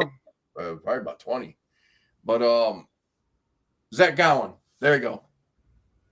Yeah, he wrestled. He got a lot of heat from that too. Honestly, actually, Zach Gowen did really good. He's still got it. He was in the. He's in pretty good shape, Zach Gowen. Wasn't it the All In, the original All In? Wasn't he in that Battle Royal, or was it the first AEW show he was in? I think he was in the All In battle. Whichever one was the first Battle Royal, he was in it. Okay, so that'll be the All In. Yeah, before AEW. He was in it. Glacier comes out there, blows on sunny days like he's gonna freeze him, and he just sits there. Everybody's like, "What the hell's going on?" So, like that was never. But also, as you know, as the Twitter, Facebook, whatever social media is also lighting up that AEW is going to be doing a residency at the Aragon Ballroom in Chicago for like 3 weeks. That sounds pretty fun. Honestly, I'm kind of interested in seeing how they're going to set this up. Yeah. Well, as you guys probably never been to the Aragon Ballroom in Chicago, we call it the Brawl Room around here because, man, the fights in the pits. Them fights in the pits there was epic. But it's how can I explain it? It'd be almost like our version. The Aragon is probably our version of the Hammerstein. Sounds like a party to me. How? But it's like I'm trying to figure out how they're going to set this up because it's like just for a concert, it fits 5,000 people, and it's going to cut Major Dad a lot. It'd be a miracle if they get fit 3,000 in there after they set up on the ring and all that. Right. So it's going to be, and yeah, it's got like maybe you got the main floor, then you got a balcony, you got the stage. So, well, here's my question. You're breaking up. I am. That's the train. No, you're breaking up. Okay, say it again.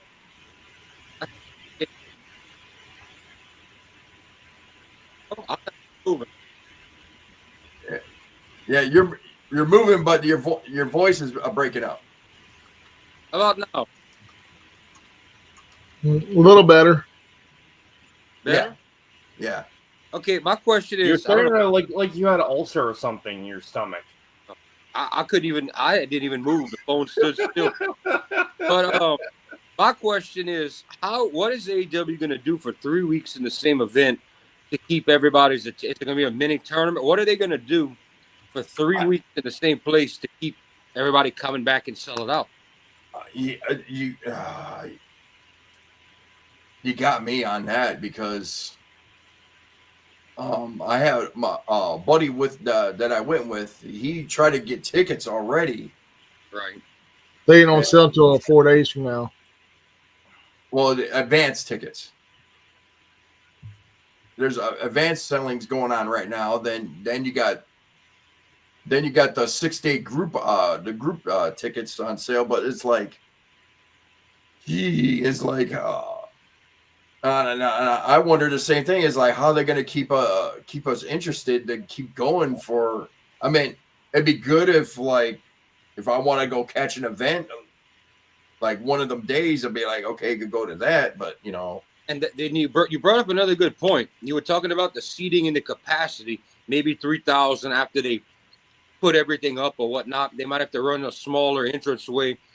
So, yeah, there might be some people that are like, I'll go one time and it's sold out. I can't get in there. I'll take day two. I can go to another. I can probably catch another show. They're probably if it might sold out. You know, you're right, Jordan. It like for some people that miss out on this show, they can go to the next show. Now, Yeah, another important thing. What about somebody decides they're going to scalp the whole thing and jack everything up for those three? You know, there's a lot of variables here. In a show. Boo! yeah, you know that's gonna happen. That happens at You know- every event. Well, this is the thing. This whole thing AEW is doing, they did it down there in Texas too, if y'all remember correctly. Yeah, Oh yeah, in that Fort Worth, Dallas. In the convention arena. This is what I believe is setting up. Okay, they're doing it here in Chicago for next year's All Out. because all out there or all out. Probably either Kaminsky Park or not Kaminsky Park, Wrigley Field or one of those big stadiums. Oh, Wrigley Field. Comiskey, I'm glad you call it Comiskey because we don't call it because we're in Chicago. We don't call it that. Whatever, Gary. I think it's called officially. It's called. We don't Gary, we don't talk about that, Josh. Yeah, no, it's called Comiskey. It'll always be Comiskey. What do you think about hey Josh? What do you think about the Pope being from your side of the world? That's right, and he's a Sox fan. Left field. Yeah, and it's not just the Pope. He's And everybody, and Pope. everybody's gonna get baptized in au jus sauce from Au roast jus. beef sandwiches. Well, the cool thing about it was, man, I sent you that song, dude. I thought that was pretty badass. Yes. They even have a sandwich named after him called the Leo. He just picked that name. Oh, they already got jerseys made for Sox and Cubs fans already. Wow. I mean, he just picked the name Leo the. I don't remember the Roman numeral. The 14th. I was going to say 14 or 16, but he just decided on that name when they picked him. And he's a young pope too, if I'm not mistaken. He's pretty young. I mean, John Paul II was pretty young when he got elected too. Pope wise. Oh, I could go that's for a pretty DJ. I could go for It's some like, DJ. I don't it's- care what line. it's a- I have, even though despite the fact I have friends in New York City, I'll try any type of pizza, whether it's deep dish or the New York style pizza. They're both great in my opinion. Deep dish. I've heard. Maybe your boy from Chicago could tell me, but I was told New York is against. They like. They are. They are. They are straight up a deep dish. that's a deep dish. How can I That's a explain deep it? dish It's like pizza. It's like an actual pie. Made like a giant pizza and cheese. Basically, it's about that thick. Yeah. I was told in New York they're not really about that. They're about thin. Yeah, they're thin. Thin, long slices like this big, like Yeah, like that. They like wide, to pull and like go a down to fucking the chain. burrito, man. I've seen cooked and raw too. I've seen raw as well. 1 or 2 slices you can buy. But yeah, a deep dish pizza, man. If you go to the right place, is at least that thick, and you only get once. It's like you don't get a. I mean, you can get a whole pie, but freaking one or 2 slices will fill you up. So what's y'all's in Chicago? Because I heard y'all are totally different on pizza. What's y'all's preference? What's the general consensus on pizza for Chicago? Deep dish. Deep dish. Okay. No ketchup on hot dogs. No. I've had San Diego before because we have a place down here that actually does authentic San Diego pizza, and that's a whole different world yet again. Yeah. Whole different taste, whole different, very greasy, and very expensive, but very different. Oh God. Very different. Actually, Speaking of a podcaster, like I remember JD from New York bitching about deep dish back when he used to Ooh, watch he him. picked up a storm about deep dish. Him, oh my God, Mr. New York himself. Well, especially him and his co-host Jesse. They go all about it because he's all about New York and Jesse, his friend from Chicago. Jesse is Chi-Town. Yeah, he's all about that deep dish. Yeah, And they fight about that shit like it's fucking like war, like it's fucking World War II and shit. Well, I mean, think You about got deep dish, Chicago style hot dogs, and roast beef sandwiches. That's the big three right there. I've heard about y'all's roast beef sandwich. Yeah, dude, their roast beef sandwiches are phenomenal, bro. I've It's heard. Better than terrific. Arby's? I will not That's surprise. why I said everybody's getting baptized by the Pope with au jus sauce. The au jus sauce ain't like Arby's au jus sauce or anybody's au jus sauce. I've tried a juice sauce. McAllister's- That's some good shit. McAllister's tried to make au jus sauce and it's like watered down brown gravy. Basically, what the consensus is, it's Okay, you guys are making me fucking hungry now. It makes me want to get some meatball mozzarella hot pot. Drink a beer. Oh, drink a beer. have a shot. I'm good, man. I'm not big. But, Hey, but- Phil, but- just suck it, bro. So, sometimes it's the way the food was made. Mike- Actually, I found this out that the science, like the reason why like New York pizza tastes different from Chicago pizza is the water. That's Like house music during mass. when you think about it, that's a nasty concept. Somebody's water, how clean, what it is, how clean it makes it your food. When you think about it, that's and just for the record, if ever y'all can avoid NOLA water, it's pure sewage. Don't do it. Don't, Dude, y'all's water pressure is fucking god awful, dude. It- After I take a shower in NOLA, it feels like I need to take another shower because it's Dude, like slimy water. stay away. Anything to do with consuming water, just don't. oh no, I'll be down there drinking. I'll be down there drinking. Yeah, just Dude, Bourbon Street is literally Bourbon Street, bro. drink a beer in a bottle or a can. Do not drink nothing poured or look. It's that fucking water. You don't want it. You don't want it. Nasty. But yeah. So sometimes it's done with the way the food is made from certain areas is like it has to do with the water. Because I know the water in New York is different from the water in Michigan, and the water from San Francisco is different. That's why it tastes the same, but it's also different. Like I went down to Texas, and they said they had a Chicago style pizza place. I went in there and ate it. It's like, nah, this ain't Chicago style. This don't taste right.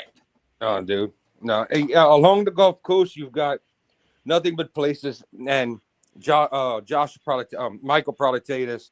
We got a lot of people that claim in another state, oh, this is Cajun food, or oh, this is real Mexican. They're all full of shit. Unless you find a real taco truck, they're full of shit. They're full of shit. Yeah. And if a taco truck doesn't say lingua, it ain't a real taco truck. You bet off at shitty pretend Taco Bell. Then it's anybody that claims they can cook the place's food. Almost all of them are off. Honestly, where I live, I kind of live in the hood, but we got some awesome fucking Mexican food here. We do. We do got some awesome Mexican food. And But I'll also say this too. as far as Cajun cooking, if you're not from Lafayette He's right. or from anywhere in that area, you're not getting Cajun food, bro. I'm gonna correct you on there. Here's how this works. You are right about that. That's where my mama's family's from. That in.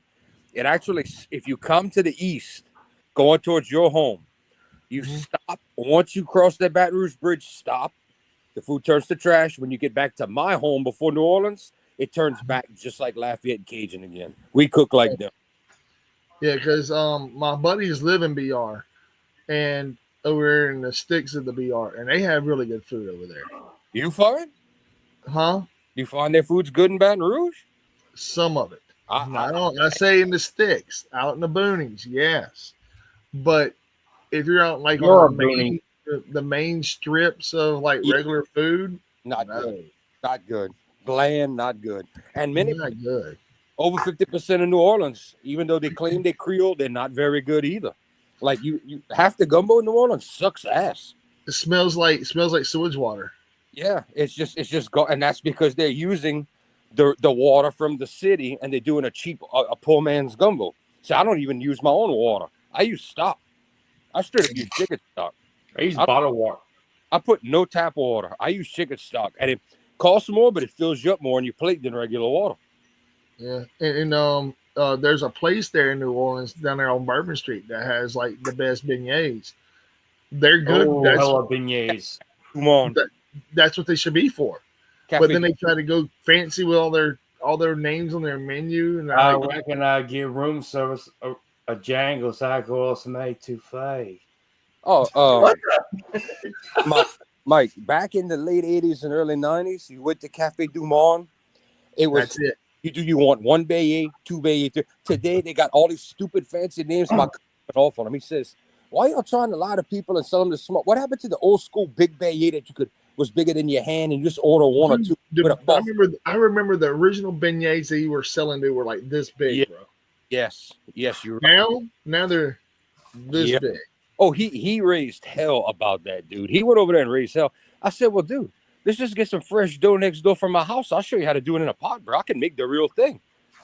Yeah, and then there's another place that Emerald has his restaurant right there in New Orleans. Emerald Lagasse is good. He is good. His food was fantastic. Now I haven't been there in the last 3 or 4 years, but the last time I was there, it was okay. Right.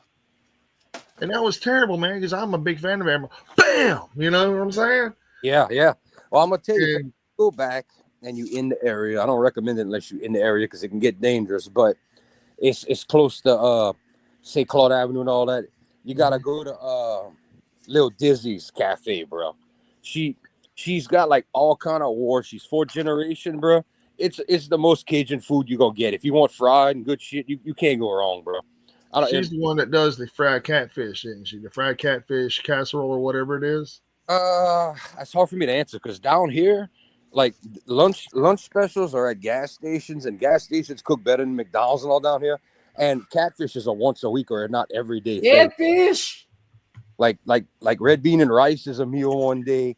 Jambalaya is a meal one day, but catfish is pretty common down here. Like fried catfish, you can almost get that at any place you stop. It just depends on who you know who cooks good and who don't. Yeah, All right. How the heck you get from You guys want to get back to the wrestling? Yeah. Yeah, maybe we ought to go back to wrestling and leave the good food alone. But we're having a cultural discussion here, Phil. Fair enough, Hey, there is nothing wrong with food, bro. I was hungry. My favorite food is Italian Food as one person said it, food brings people together unless you're a vegan. Italians did it the best.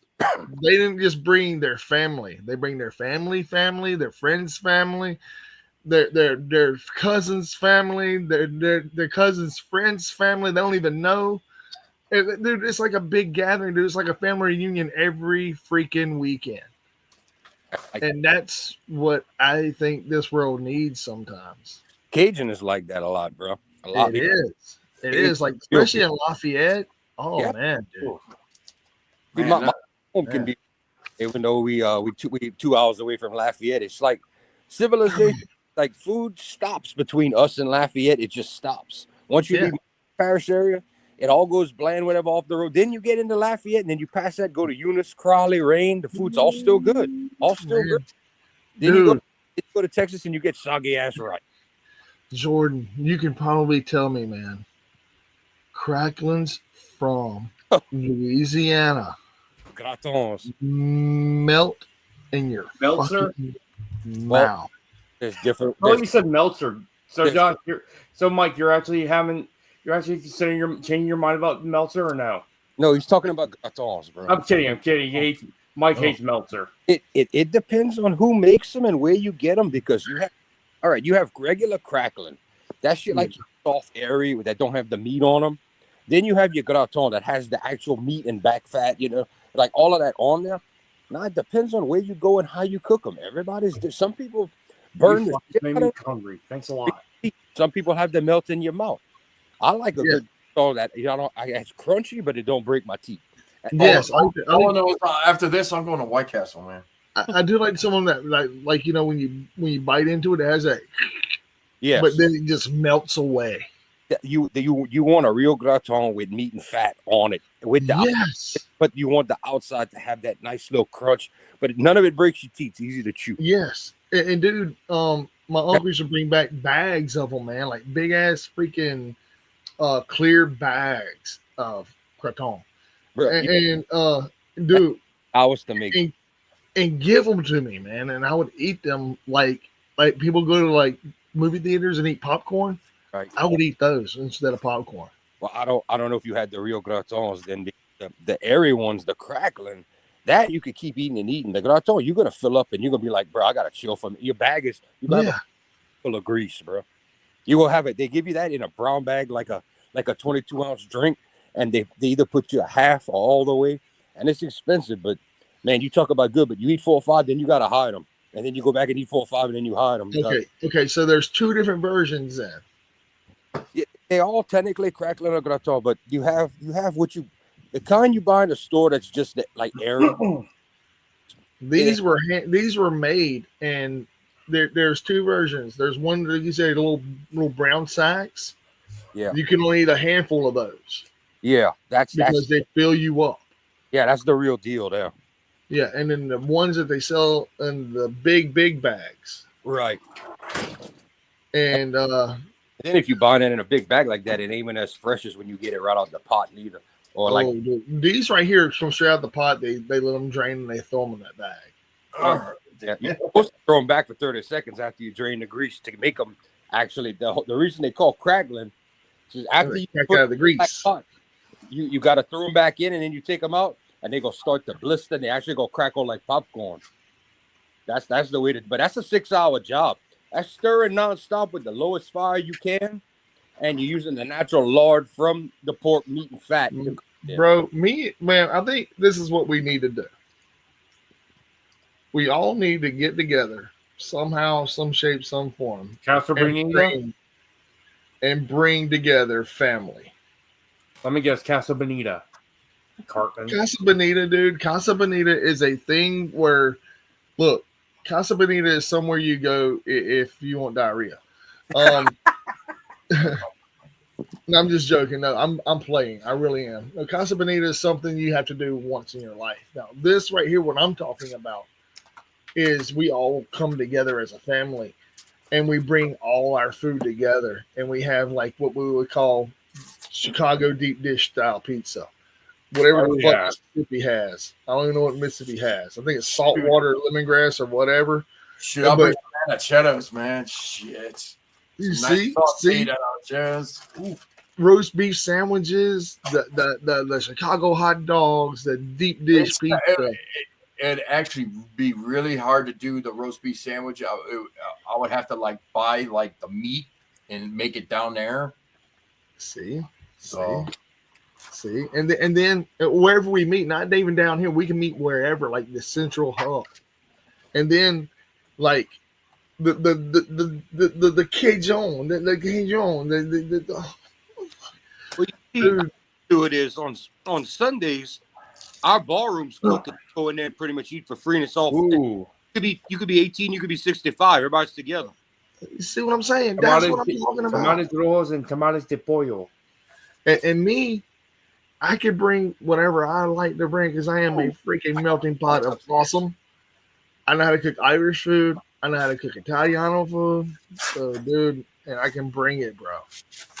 Like I can make you homemade freaking anything Italian, bro. I bet your girl's a good cook too. Oh, dude, my woman's a phenomenal cook, man. She makes a grill that'll make her mouth full. Woo, bro. It's like, I call it Latin potato salad, bro. It is so good. And she has chorizo to it. Oh my god, bro! I don't even want to talk about that shit. Dude. It makes your peckers All stick. talking food made me hungry. Thanks a lot. Like if I got some tamales upstairs, man. I'm about to have some tamales upstairs. Like, Let's for, see. I bet Monica makes some really good tamales. Don't you, Monica? I mean, dude. I mean, but everybody, Reina de salsa. they, and man, our I'm local telling bar, y'all. our bar we play out in Metairie and Kenner, right outside New Orleans. Every band that played the Seven Holy Nights earlier this year were all invited to a free crawfish ball this Saturday. Free. Oh,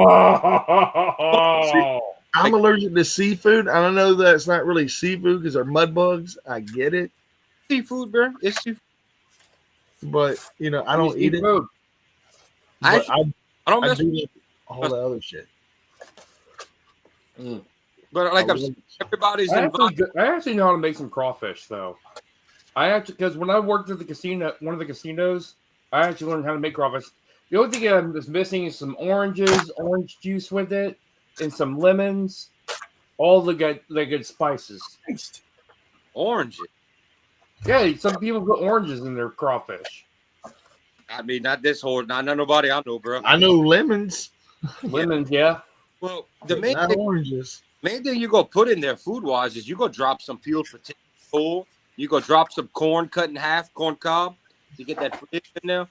You see, some people drop a little bit of carrot or sausage. That's They even okay. add some Old Bay in there too.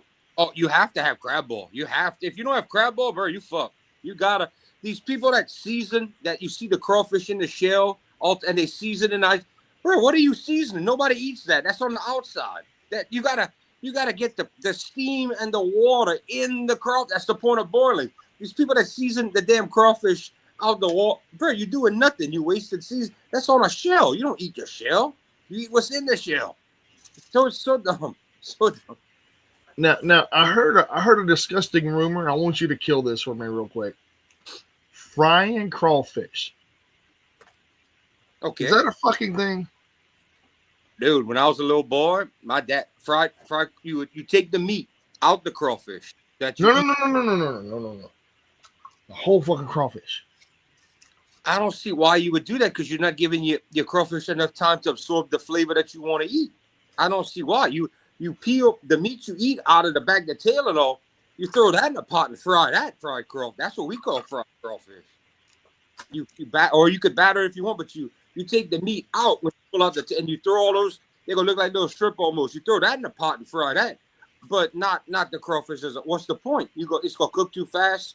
You're not gonna let all your flavors of your food and your seasoning get into that crawfish, into the meat and the rice, bro. It's no different than cooking rice. You leave that lid down. You let the steam in the water do its job. Boiling crawfish, it just draws and absorbs all your, like he said, your Old Bay or your boil, your red pepper, whatever you want to put in there. Your season, or a little garlic, your onions flavor. You got it. Just draws all that. It's like the water you boiling in. It's gonna flavor that half that corn on that cob. You go pick off that table, or that potato. You go pick off that table. Couple carrot. That's what it's gonna do. But like frying the whole crawfish, what's the point of rushing it and doing that when you're gonna the shell means nothing. It's what's inside. Some people suck the head for the juice, the flavor. The meat's when you pull off out that tail. That's what you're eating out of there. You constantly peeling. That's what you want to soak up the flavor, and that's why you boil and you let that steam in that water bring all your ingredients in and make that thing taste fire. That's what you want. On a shell does nothing. Well, I mean, why do they fry fucking peanuts? Fried or boiled? Boiled. I hate boiled peanuts. That shit's so soggy and that it tastes like Grand Olays, but I'd rather go get them than do it. But I don't like boiled peanuts. You ever had fried peanuts? Huh? You ever had fried peanuts? No, not. I've had roasted is what we do. Roasted is good, but fried peanut, I you like can eat the shell and everything. the farm homemade boiled peanuts. Those are the best ones. I can't do boiled peanuts, bro. But you could eat all you want. I put that in my mouth. Just like, see, we got a natural flower down here. It only grows in a couple lakes around me. It's only. They're actually really good. I like boiled peanuts. I've been eating those since I was a kid. You would love Grand Olays. You would love that. It's a flower. You might have seen this. It only grows down here. They turn into a green circle pod with little dots on them.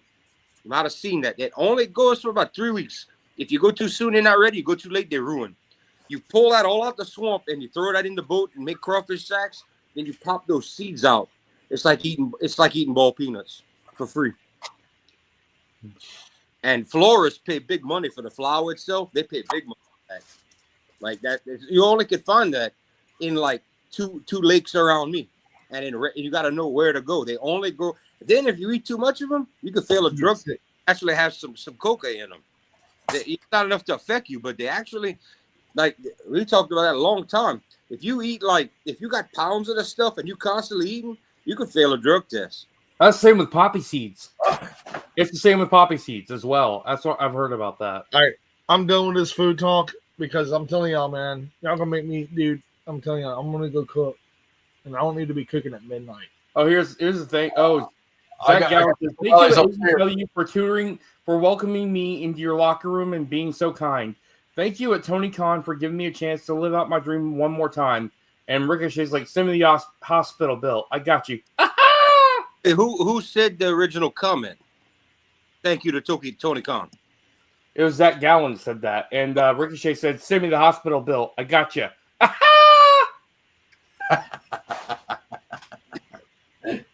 He said it on Twitter. And how long ago was that? Like recent? Yep. Yeah, he wrestled it tonight, so. Oh, Zach Gowan wrestled Ricochet tonight? Yes. Holy shit. Oh, you didn't even watch Dynamite. Mike was doing his foreign language training when we talked about it. He was on mute. Oh yeah. And I did my Gorilla Monsoon impression, telling him to cut that out. See, you missed Zach Gowan, bro, with Ricochet. I like old ZG, man. I remember when Brock Lesnar pushed him down the stairwell. Yeah. Wrote him off TV forever. We were talking about the first ever Battle Royal at All In before AEW. He was in it. We were talking I about remember that. I remember. Yeah, and then he had the guy with no legs, too, that was in the Battle Royal. Oh, well, wait a minute. It might have not been Zach Gowan. I might have it confused. Zach Gowan, I thought, did an AEW. He did. Okay, I forgot about the guy with no legs. He was in the first Battle Royal. I might have this wrong. Hold on. Josh, I think I got it wrong. I think the guy with no legs was in All In, and Zach Gowan was in something different. Because now that you're saying that was the same Battle Royal that Glacier pretended he blew that shit on your boy and froze him, and the crowd was like, "What are you doing? You never did that before. What are you doing?" Like, what was that guy that let go real quick in W? Sunny Days or whatever.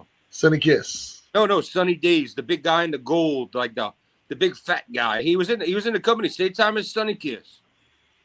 Sunny Daze.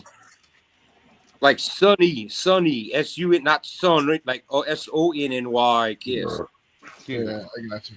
He was in the company quicker than what's his name? You don't like that got fired for his bullshit. Bull Dempsey. Havoc, Jimmy Havoc. Hey, Jimmy Havoc. Yeah. Jimmy Havoc got fired. Yeah. Oh yeah. By the way, Jordan, they brought back Mina Shirakawa's after people complained about it. The theme. Yeah, Mina Shirakawa's. They brought back her Stardom theme. I know. I saw the comments. I think you might have sent them to me the minute she was. I said I already switched it, and TK was like, "Already switched it back." After the backlash, like, no, how dare you, TK? Yeah. Hey, I don't know about the other guys, but me and Phil. You got to realize that Stardom owns the rights to that song. That's what I said. I thought it might have been the case. That's what my idea was when I talked to Phil about this. Yeah. But they probably talked to Bushy Road about it. Said, okay, you can use it, you know. Look, there is no more Bushy Road, dude. They're not involved. I had to tell somebody that the other day. They're out of the company. New Japan owns itself and Stardom now. Bushy Road is not on any of the marketing. Bushy Road is not on the mats no more. Not on the promos. They're not there no more, man. They're independently owned now. Yeah, they're owned by. Technically, New Japan is owned by its own entity itself, New Japan. Bushi Road is out. They're like the money anyways. Yeah. Well, don't get me wrong. Bushi Road was like in Japan. That's like Walmart, bro. That was no joke. That was. I mean, they had. they own that card. They actually had some anime series like this Vanguard card series, sort of like is basically like their version of Yu-Gi-Oh. And they were pretty much like a souped up version of Bucky's for Japan. So all of that combined, so they were a majority shareholder with the most money involved. But yeah, they're out. When Tana became president, dude, they're gone. That's how long it's been. I was telling somebody in the New Japan chat that the other day. I was like, there's no Bushiroad to answer to. Good. Yeah, because that's right. They did get around there. That's good. I have a feeling the COVID loss of money got them out. That's why I got a feeling they were like, we're not bringing in nothing now. It's not worth it. Gentlemen, somehow people still love New Japan Pro Wrestling, though. That's the good thing about it. I'm tired, gentlemen. Ready to call it a night, Mike? Might have been Mike's quietest episode ever because we talked too much.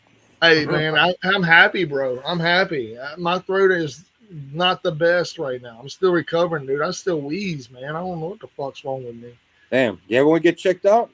Yeah, I did. They told me I had either strep throat or bronchitis, and I took the Z-Pack. We were going to show a video, but because of that, we were going to show a match of Sabu wrestling, but it took too long. Hey, we talked about food. We just made everybody hungry. You made me fucking hungry too, man. Go to the freezer, get some fucking Hot Pockets, man. Man, dude, an air fryer and some dollar store goodness is wonderful after midnight, man. What you say? Oh yeah, and also What here's my pockets? little tribute to Sabu right here, guys. You got the headpiece with the finger, or what? I want to see if we I got this. I thought he might have the head. Ah. Was it the ECW title? Yeah. ECW World Television Champion, the one that Sabu won. I could see it's the one, not the last one. I could tell. I know it's the Winged Eagle one. This is the one that Sabu held. He even held the RVD World TV title. I even want to get the one that the ECW World Heavyweight Champion that both Sabu and Terry Funk carried. Even though it may not be look as hardcore, but still, it's part of that ECW history. It is. So that's why I got this belt, because it's part of the ECW history, and I'm kind of glad I got it, especially that Sabu wore it. Just like that very gorgeous IWGP United States title right behind you. My only complaint is the belt's too bright of red. They had more of a maroon, but that is one of the most gorgeous faceplates in modern day I've ever seen. Yeah, Oh, I wish they would have kept it. This is another one of my favorite titles right here. I was sad when they got rid of this belt right here too. Continental. I didn't hate on that one because WWE already had that idea. I mean, Intercontinental and all, but the U.S. belt was with the dark maroon strap was gorgeous until they destroyed it and got rid of it. I mean, I would have rather that than that global championship they have now. But if anything, this is the pro. I'll show you right here. V4? Are we getting V4? Are we getting V4? Not before. We're getting this baby right here. That's V4. Yep, we're getting V4, Mike. That's the Okada top. That's V4. The best looking belt since the big goal from WCW. I even said that on Fight TV too. If anyone, this belt kind of reminds me of Jay White, Kenny Omega, Okada's legendary 12 wins in a row with that belt. Tanahashi saving Nakamura. with that belt. It reminds me. It basically shows. It's basically kind of showed the resurrection of New Japan Pro Wrestling after the fall. After didn't Angle hold that belt too? That was V3. Brock held V3.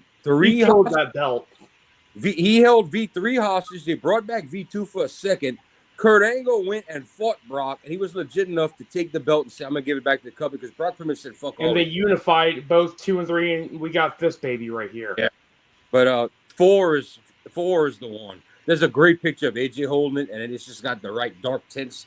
It's gorgeous. There's a great picture of AJ holding that title. I'm holding this belt like this because, unfortunately, the leather straps are kind of falling apart.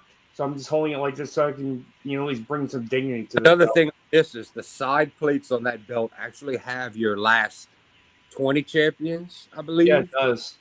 It has everybody's name listed that whether in the company good graces or not. Everybody on that title that's gone now was It listed. has Yuji Nagata. Let's see. That's 2000. Yuji was champion 2000 or no after. Makabe was 2000. It also has Chono. Masahiro Chono was even before that. Scott Norton's even named. That's not the all right. They just threw names on there. Scott Norton was V2, the little crown belt that looks like the. Yeah, women. I know, but they're mentioning like past champions and everything on this belt. Yeah, they even mentioned the Great Muda on here too. All right, that's not the real V. You could change that out if you It's want. a replica of V4, so that's Yeah. what I'm saying. It's not the actual belt; it's a replica, a really good replica though. Yeah, the V4 was gorgeous. Was absolutely gorgeous. And Everybody said that looks like a Sports Illustrated moved Brock down to number 2 and was like IWGP. Like when Omega won the title, they were like, "This is our number 1 pro wrestling store in the world." They're like, "Fuck WWE and Brock's historic reign." They were like, "That look at that gorgeous fucking belt." Sports Illustrated had that shit. They bashed Brock Lesnar, and that was this. I remember they did a report on YouTube and everything. What's so special about the IWGP Heavyweight Championship? There says move. They even said move over WWE. Yeah, yeah.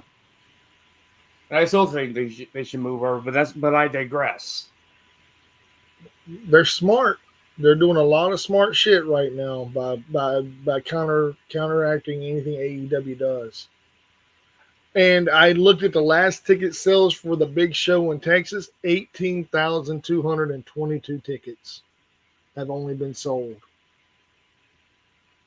What big That's not a lot. Well, it depends. This is a WWE show. No, AEW. this is all in. Oh, all in, All out. So All we're out. talking about a big place like Ford Stadium. All In's the Texas show. All In's a Texas show. I thought All Out was a Texas show. All right, No, so it's we're All talking In. about there should be All 50 In. to 60,000 people, and they got 18,000 sold. That's not good. Not good. Not good. I don't want to go to this show, man. I mean, I want to go to this show, but now I'm like, I don't want to go to the show. Well, you know what their big one, their biggest crowd's going to be. Whether it's a good show or not, this year Forbidden Doors in the UK at the O2. They're gonna pack the place just because England loves their wrestling. They're gonna pack it. Oh, they're even putting AEW even sold out the Mexico City thing along with CMLL. That too, which is the same month as WWE, AAA, TNA, the whole big Worlds Collide or whoever owns whichever brand they. It's all in the same month. I'm like, there's only so much pesos that can go around unless you're rich. How you gonna Hey, go? it's good for the Mexican economy, though. I can tell you that. And I'll say this about the crowd at AEW tonight. It was pretty packed in there. It was pretty packed. The only part they didn't really sell out is like the second balcony behind the camera. That's behind the camera. Everything from in front of the camera on the sides, down on the level was side all was packed. It was packed. Hard cam. Like nobody buys the tickets behind the hard camera anyway. So Right. That's like if you got nowhere else to go in the show and you don't want to be in the nosebleeds, you go there. and it's like the arena. I sent Mike a picture. Did you get the picture finally come through? Yeah, it came through. I can show it if you want to. Yeah, it's like I showed him a picture from my seat. I was like, I saw everything. I was like right there in front of the Titantron. Yeah. The arena. What was your spot, man? Where were you sit? I was. Yeah, there you go.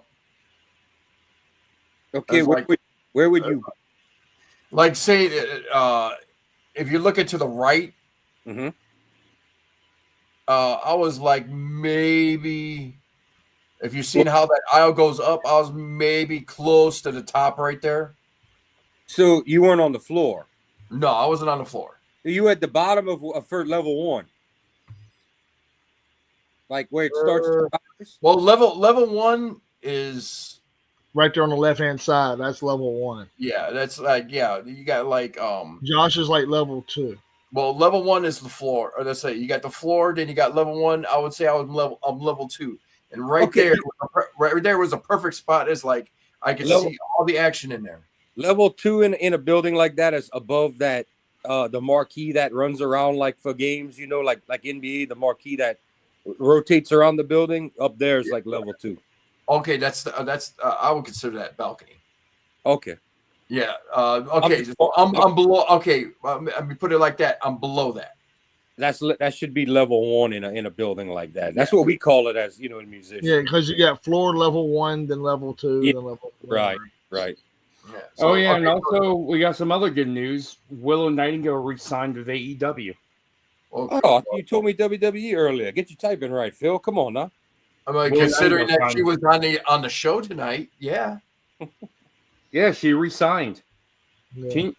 She. I mean, if TK did make, she's one of the best original OG. She's not really. She's a homegrown talent though. She has good natural charisma that the fans pick up on because she's very much like a Dusty Rhodes. She's one of the people and they back her up. And she can get mean in that ring. She's bubbly and nice till that bell rings. And she's got a lot going for her. No one looks like she's pretty cute too. No one looks like she's unique. Being unique is good. Fat chick thriller. I like thick women, dude. Being unique is a winner, man. When you got a unique look and you don't look like nobody else. She's very happy. Honestly, it's like I'm not a lot better than Ronda Singh ever did when Vince made her be Bertha Faye. I'm not gonna knock her on that, but she's a good wrestler. But I don't think she can do the WWE routine matches. She'd be like Nia Jax light. Ooh, that's harsh. That's harsh, dude. On it because you got to look. Honestly, is like a lot of these women they would tone her right now are like, high flyers and talk. High flyers and a lot faster and I'm sorry to say a lot lighter. I don't think she would be able to hold up. Like she's good with brawlers, like what's that one tall chick's name? Statlander. Statlander. She'd be Megan Bayne. Megan Bayne. She's the brawler type. Well, how do you feel about a Piper Niven in WWE? How do you feel about that? Piper who? Piper Niven, Viper. How do you feel about a woman like that that's way bigger than Willow in WWE that's known for being able to move? Oh yeah, is that the one that's in that LFG? Chelsea Green. She's with Chelsea Green. Oh, her? She's another one, a prime example. She's a brawler. But she was quick as her and Willow in the Indies were very fast for being big women. Fly up to the top rope, suplex. Piper is Samoa Joe. Yeah. In the women's division. Yeah. Yeah. She's fast. When she was Viper, like before WWE, she's fast. She was a big deal on the Indies, and she's quick for her. Especially when she was in Stardom. That really sit down quick power bomb, power driver, freaking finish it into and WWE won't let her use it. No, Nia Jax sucks ass. We all can agree on that. I think that's the thing. I don't like about how WWE treats Piper Niven. They toned her down a lot. They do that. They did it to Nakamura. The one that everybody should be watching out for, and it was that girl that's on that LFG or whatever, the Undertaker, the competition show. The one to watch out for was that one big woman. I like. If they market her right, she'd be like the Brock Lesnar of the women's division. If anyone's a great close to Brock Lesnar, it's none other than Megan Bayne. I think the one drawback is like she's not a pretty woman, but damn, she's a powerhouse. I mean, look, that's like what happened to Shayna Baszler. Her whole push was destroyed because of her age and not being a piece of ass. I mean, she wasn't bad. Don't get me wrong. She wasn't the greatest, but she could have had a career at Triple. If it would have been for Triple H, Vince would have said. Vince and Johnny Ace would have said, "Oh, you don't have to look." Johnny Ace told AJ Styles, "Hey, you're ugly. No one wants to see you." Look, and then AJ blew up. I mean, Johnny Ace don't know what the hell he's doing. They tell AJ Styles, men don't want to see you. They want women.